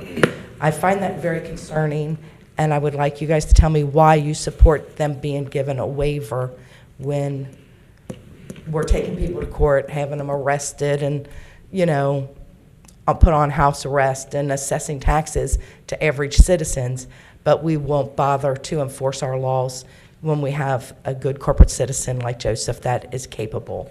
So if you guys could share with me your thinking on that, I'd appreciate it. Thank you very much. That concludes that citizens' address. The next on the agenda is administrative reports. Thank you, Mr. Rajagopal. We'll begin our administrative reports in our public safety departments. We'll begin with Chief Cook.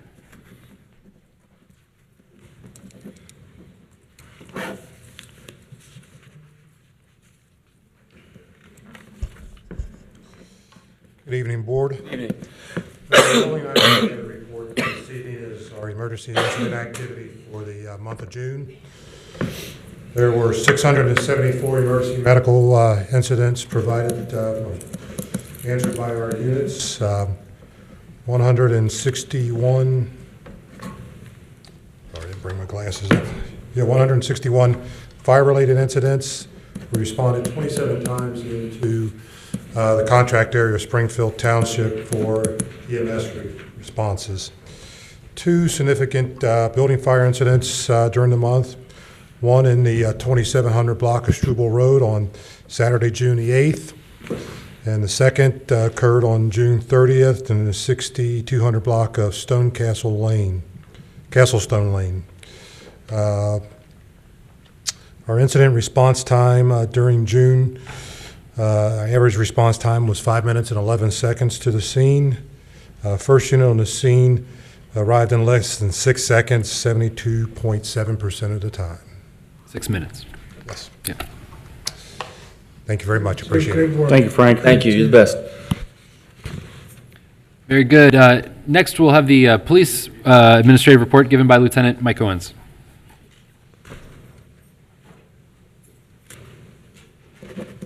Good evening, Board. Monthly report consists of our calls for service for the month of June and the breakdown of those calls. The police department responded to 3,786 calls for service. Of those, 240 calls were of vehicle crashes, resulting in 34 injuries and 1 fatality, and 37 hit skips of investigations. We conducted 301 traffic stops. Of those, 199 traffic citations were issued. We had 11 OVI arrests. We responded to 2,007 business and residential alarms. Of that, 202 were false, making it 97%, give or take, rounding up 98% were false. Sorry, how many was false? 98%, 97.6 were false. So 98%. And what was the total number of alarms? 207. 207 alarms, and how many? 202 were false. Wow.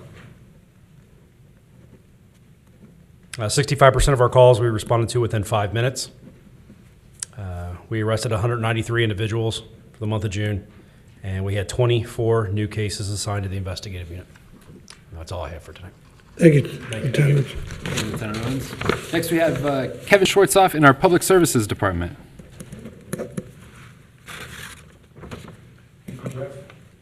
I have a very short report tonight. First, on Royal Heights, every street has asphalt base or intermediate course in place. They're replacing dirt in the curb lawn. That started this week. Next will be the manholes, and the castings will be adjusted to grade. And as soon as that is finished, then they can put on the final coat of asphalt. Hopefully the project will complete sometime in August. Our road program, the curb is complete on Overdale, Current, and Sage Meadow.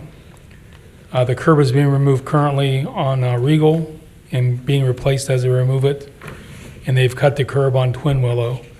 After all the curb is replaced, then the paving will begin. That'll probably be sometime September. Tomorrow, July 10th at 6:30, the flood pool dedication at Heritage Park. The flood pool recognizes significant floods of 1913 and 1959. If the trustees can attend that. And that's my report. Thanks, Kevin. Thank you, Kevin. I'll give the Planning Department's report this evening. We had a significant jump in code enforcement activity in June, and I think that that's a direct result of our new hire, who is focused is focused 100% on driving around Colerain Township and identifying code enforcement issues. We still have not filled the seasonal code enforcement position. We did have a recent applicant, and we will be interviewing him this week. But that's creating a bit of a disconnect between the amount of code enforcement activity that is being brought into the department and the amount that we can actually keep up. But we're going to remedy that soon. In the month of June, we had 429 total code enforcement complaints, which is an increase of 244 over last June. We had 53 trash complaints this year as opposed to 2 last. We had 162 tall grass complaints as to 64 last year. We had 157 zoning complaints as opposed to as opposed to just 46 last year. And we had 24 property maintenance complaints. So the volume is just incredible. We are out there. We are looking. Thank you, Ms. Dakin, for the work that you're doing. And I think that it's going to make a difference, especially when we get that function fully staffed. We've had an incredible month this month. Since last we spoke, our community came together right here at the Drew Campbell Memorial to celebrate the 4th of July. It was an incredible event. It was an incredible event that was paid for by donations from folks in our community. So thank you to the 2 sponsors, Rumpke and the mall. About 5,000 people showed up to see a spectacular fireworks event. It takes an incredible amount of time and effort to get that facility set up and to make the plans to make sure that everybody's going to be safe and it's going to be enjoyable. But I'll tell you, it's so worthwhile when you see all the folks coming out and having a great time. Then the following day, we actually host the largest 5K in the region on the 4th of July. So the Pray, Hope, Believe Foundation, thanks, brought out 1,500 people to run 5K in support of childhood cancer. Incredible, absolutely incredible, and just wonderful stuff. Tonight, we presented a vision for the future of Northgate Mall. This vision is going to be sort of this is what we're going to try to achieve, and this is what we're going to try to achieve when we talk to developers and move Colerain in a direction that is not Forest Fair Mall, for example, right? We also had a great amount of engagement out in our rotunda, which is part of an ongoing rotunda series where we're engaging with residents about really critical issues. That's part of our strategic plan this year is to improve engagement. Awesome conversation was happening out there about the future of Colerain Avenue. Colerain Avenue has 5 of the 25 most dangerous intersections in Southwest Ohio. Colerain Avenue has 5. That's terrible. It's terrible, and we should not settle for that. And so the trouble is that it's not easy to fix, right? It's going to take bold action, and it's not everybody's going to agree with the ways to do it. But the question becomes, what are we willing to do to make Colerain Avenue safer, more beautiful, and more enjoyable for our residents? And that's really going to be the question as we move forward. But I applaud all of you for coming out and having those conversations in the rotunda. I think that it's really special. We also started the tax process tonight, the tax budget process tonight, which starts the whole budget process for a whole year. And that is also going to, in keeping with our engagement strategic plan, that's going to be really important that the residents come out and engage with us on what are our strategic priorities for 2020, what are our themes for 2020, and then ultimately what resources we allocate to make those things come to reality. All these things are awesome and so exciting, and we've got a great team, and we're going to have some really great things coming up in the next couple weeks. To Mr. McVeigh's point, coming up with community reinvestment plans, that is absolutely critical, and I applaud the work that Northbrook is doing. My hope is that at the next meeting, we'll be able to present a strategic investment plan for the Northbrook neighborhood. They've been working very hard and have really come up with some neat ideas, and I can't say enough about you guys. You're doing great work. Absolutely right. We need to continue that into other communities, other neighborhoods. I think that Grospec is already beginning that process, and they're learning from the best integrator Northbrook, and we're going to see more of that because success breeds success. And I'll tell you what, we're knocking it out of the park. Thanks in large part to the work that's being done in our neighborhood. So with that, fantastic month. Looking forward to another fantastic month coming up, and that ends my report. All right, that concludes my trustee report. Thank you, Jeff. Thank you, Jeff. Trustee report. Dan, want to go ahead? Sure, I'll go first. Thank you to everybody that came out to the 4th of July fireworks. I thought it was a great event. I had asked you what our out-of-pocket was on it, and you mentioned that the sponsors took care of most of the cost, and all we had was the salaries of our police and fire who were there. Public services, and certainly our public services that were there too. And my only part of my trustee report is I have, back on June 5th, I was challenged to review minutes from previous years to just see what I could learn, and I'm learning a lot. Somewhere back there in the minutes, 20 years ago, the township spent $27,000 on this, and I'd have to go back and find that exact date, but here it's 20 years later and we're spending $5 million, but we've had some really good sponsors step it up since then. And with that, I've added another year to it, and I'd like to give my fellow trustees a copy, and this is just my research and learning, and a lot of the things we're talking about are things we were talking about 20 years ago. So the other trustees are not working on this. This is my own personal work. It's marked as a draft, certainly subject to correction. But I've reviewed the 97, 98, 99, and now 2000 minutes. So I've given Raj and Greg a copy. So thank you again for everybody being here tonight. And that's the end of my trustee report. And here's a copy for you, Heather. Perfect. It's getting late, and I'm not going to repeat everybody too terribly much. So let me just quickly go through some citizens' address comments. Rich, if you know any developers, let me know. Kathy, as far as retire, rehire, it depends on the situation. As far as giving answers when you're in a lawsuit with us, that does make it more complicated, unfortunately. I hate it, but it's just the way it is, I guess. As far as the CIC, I would imagine possibly they would stay on it. I really don't know, so time will tell. Stacy, keep us posted on the variance. She's not here. Sharon, still call 321 cops. We might need to teach her 911, though, if she's seeing guns. Stephanie, that may be a continuation on the contract. I haven't read it myself. It's sitting over there, apparently, so I'll get a chance to read it later. As far as calling us and getting option 8 on parking permits, that should just be a matter of getting a hold of Rob, if you can have Rob look into that. Yep. So it's just one of those weird quirks that maybe you uncovered, and maybe you're the option 8. I don't know what option 8 is, but we don't have parking permits anymore. And yes, I wish Jenna the best as well. Thank you for the kind words. I hope I feel better soon as well. And Carrie, I'll ask the chief next week when he gets back. So other than that, the only thing I really that I didn't hear anybody cover was Happy Trails to Frank's Diner. They are happily retired now, although I have a funny feeling they'll come back again someday with another restaurant. I just have that feeling. In the meantime, go check out the new Caribbean restaurant that's in place of it. Don't forget, again, the flagpole dedication, 6 p.m., ribbon cutting tomorrow, 6:30 p.m., July 20th, whip and spray event. That'll be at the Northbrook Shopping Center. That's a fun event, and the trucks always spray off the kids after we get done dancing. And then, again, kayaking 27th, camp August 10th. That's it for me. Kill it, Raj. Thanks, Greg. Few things, not too long. Actually, I got some information from the chief, but I'm really proud of this. In our township, the burglaries went down. Most of the guys burglarized, they're pretty much in jail or in the prisons. They're known, at least each one at least committed about 30 burglaries. Also, the new procedure that police department doing is alerting people in the gas station, putting the signs there about auto theft, which tremendously reduced the auto theft. And also our great program, the QRT.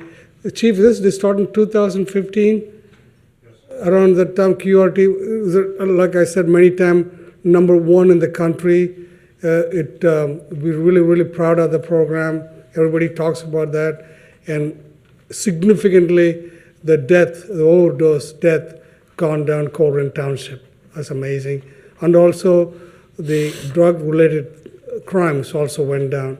Thanks to this, both the men and women work in our law enforcement and the fire department. They're doing amazing work. They keep working to make that our township is better. That's our goal. Every day, we make it better at it. We're not perfected yet. We're going towards the goal. And soon, we'll have a safe community. That's my goal. And also, last year, I helped.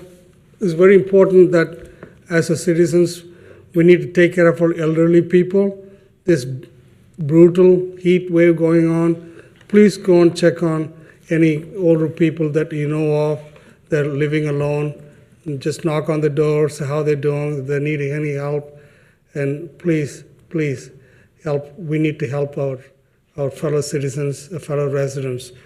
And also, last year, I started the project with the free store, and the people, we need air conditioner. And please let me know, and I'll try to get them air conditioned, because it's very brutal weather, heat wave.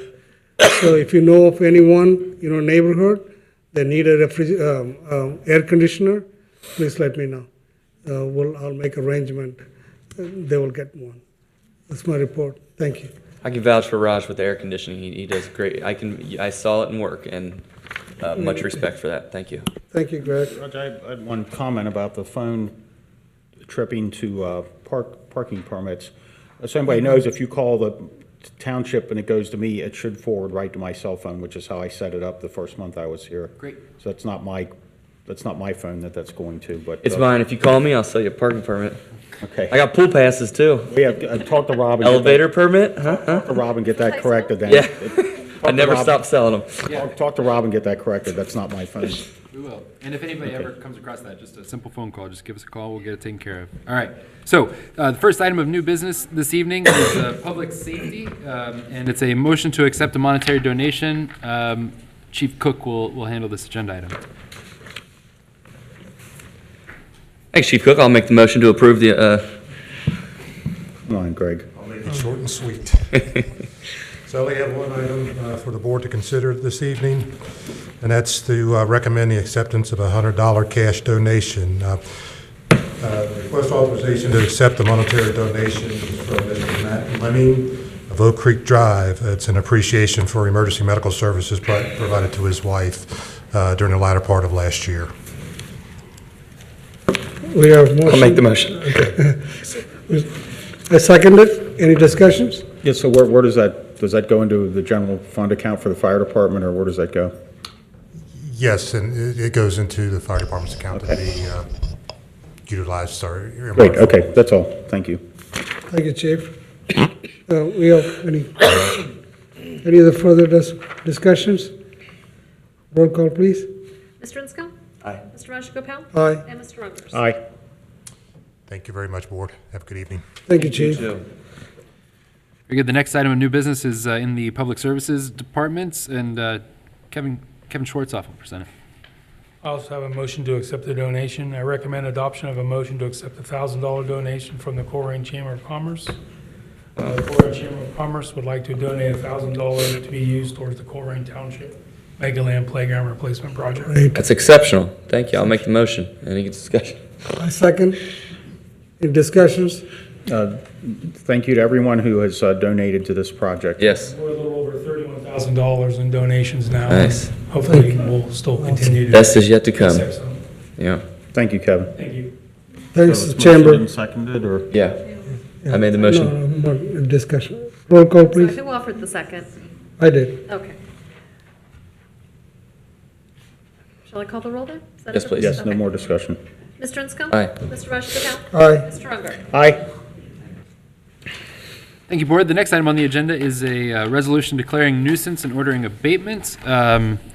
This evening, we have a resolution that declares nuisance and orders abatements on the following addresses: 3539 Alamosa, 2885 Hyannis, 2523 Impala, 9834 Laura Linda, 6691 Memory, 3227 Niagara, 2455 Pinwood, 10178 Pottinger, 2464 Roosevelt, and 6840 Schuster.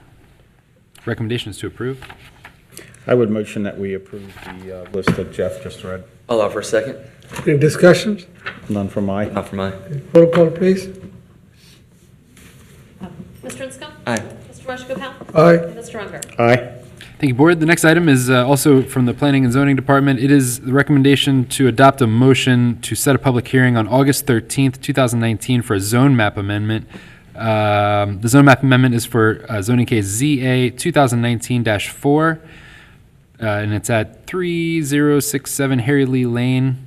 That public hearing would be set for 7 p.m. in the right here in the Colerain Township Trustee Chambers. The Zoning Commission is expected to make a recommendation on this case for the rezoning at 3067 Harry Lee at their July 16th regular meeting. The zone map amendment would require the public hearing to be held in front of this Board of Trustees within 30 days of that recommendation. Recommendations to approve. Such a motion on the floor. I'll offer a second. I second it. Well, I thought you made the motion, Raj. My I'm sorry. motion, I'm You were sorry. putting it on the floor. Then I made the motion, Raj. All right, getting late. You got that, Yeah. straight, Kevin? I had the, I clicked off of it now. Raj made the motion and Greg offered the second. Right, Correct. Okay. correct. Any discussions? None from me. Okay. Mr. Inscombe? Aye. Mr. Rajagopal? Aye. Mr. Unger? Aye. Excuse me. Very good. And the final item of new business this evening is an administration item. We've had a lot of discussion in this chamber about our noise resolution, particularly as it relates to McDonald's most recently. The situation that arises is that our noise resolution requires or prohibits noise to be heard at the boundary of a property, right? On certain properties. What staff has come to realize is that there are some instances in Colerain Township where it is not adverse to the public interest to have a band outside at a bar, right? So, for example, Quaker Steak and Lube has a band outside. They're in violation technically of the noise ordinance, but unless we get a complaint, we don't go looking for these things. We've got lots of other things to do. Trios on Springdale Road, another example. McDonald's is another example. So we looked at our noise resolution and we said, if there is a situation where it's not adverse to the public interest, it doesn't hurt anybody, and nobody's, why not allow somebody to petition you for a permit to temporarily violate the noise resolution by having a band outside? And so basically what this amendment to our noise resolution does is it gives folks the opportunity to come in and say, hey, Board of Trustees, I would like to have a band outside. Will you give me a permit to do that? What that also does is give all of our residents the opportunity to come out and say, whoa, not in my neighborhood. This is awful. They're up till, whatever. They're bad actors and all this stuff. It allows that dialogue to occur in this chamber, but it gives you the flexibility to say, no, we believe that the right thing to do here is to give a temporary permit. So the text of the noise resolution is included here in the agenda packet. The recommendation on this item is to adopt a resolution that's entitled Amendment to Resolution Number 9-03 for the Control of Noise. I would, should I make a motion to adopt it then? I would make a motion that we adopt as Jeff has described. Hold on for a second. Any discussions? Yeah, the Summer Events Committee, July 4th, will they have to get this permit too, I presume? I think that makes sense. Makes sense, okay. That's all for me. I have a question, Jeff. Yes, sir. When the people applied for the permit, you said earlier on these things, and in somebody petitioned this, Yes. objections, okay, certain boundaries, okay? You didn't say any boundaries, any feet, how many feet, like that, from where the music playing, okay? Number one. Number two, say, but 30, the residents there in the neighborhood, how do the burden of, granting that permit goes to the trustees, right? Yes, sir. Okay, now if the 30 people live around that place, say 28, 29 people say, is it okay? The one person objected, how this affect? Then it would be up to the Board of Trustees to figure out whether or not the benefit of granting basically relief from the zoning or from the noise resolution outweighs, if the benefit of relief outweighs the detriment to that one neighbor. So you guys would be making that decision about whether or not to allow it. You could say no, or you could say yes.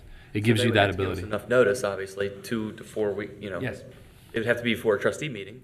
Yes. So they would have to plan this out pretty well. I think the situation here is McDonald's. They're doing a thing that's great for a great cause that raises a lot of money for breast cancer, something like that. Well, in fact, my understanding is that that was the last Breast Fest in Colerain Township at McDonald's. So I don't think that this will affect that event. But what it did was it raised the issue of, what about these other places? And, a fair point was made, enforce your law. And so we want to do that. But in every instance, it doesn't make sense to say, no place ever in Colerain Township are you allowed to, or no place in any residentially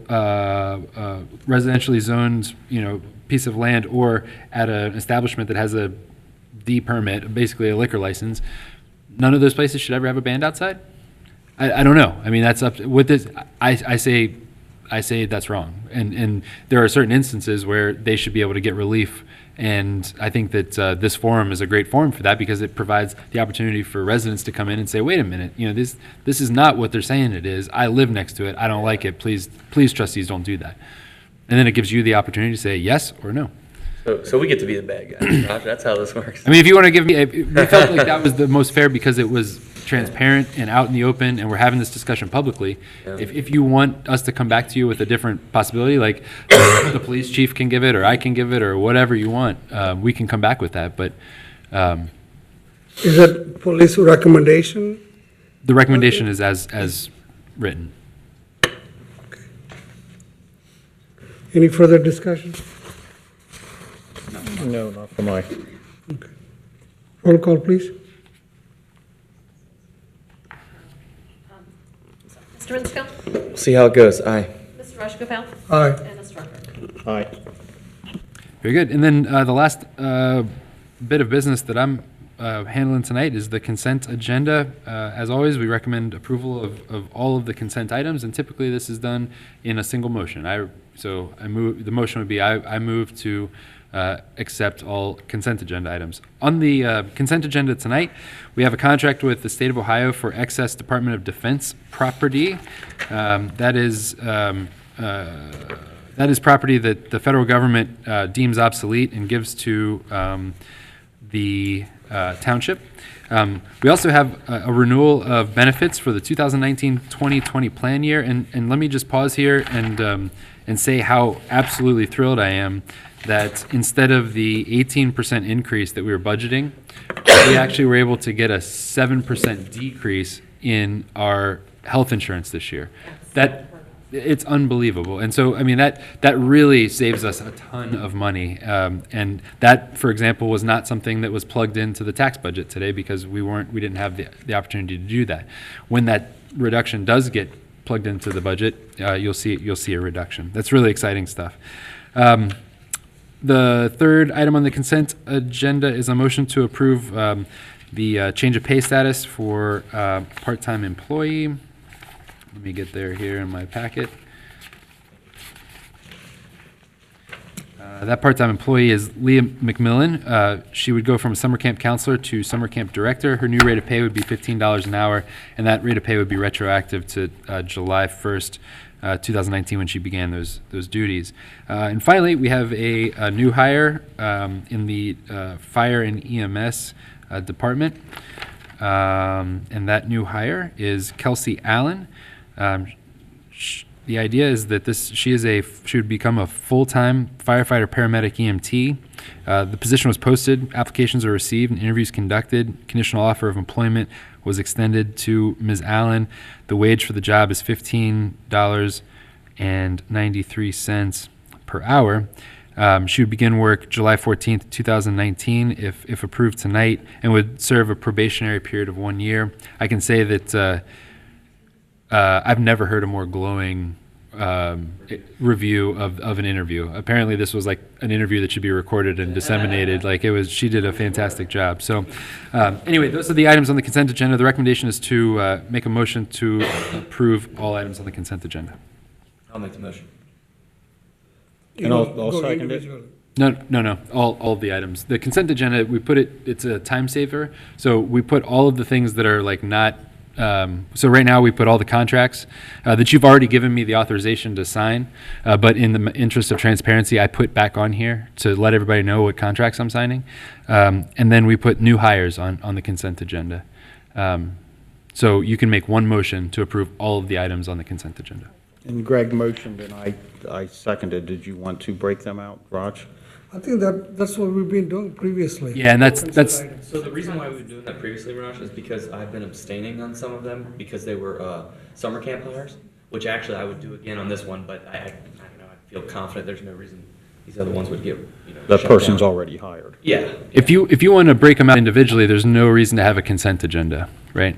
It's the reason to have a consent agenda is to put things that are the trustees that are uncontroversial, right? I mean, you've already delegated to me the authority to sign contracts under $10,000.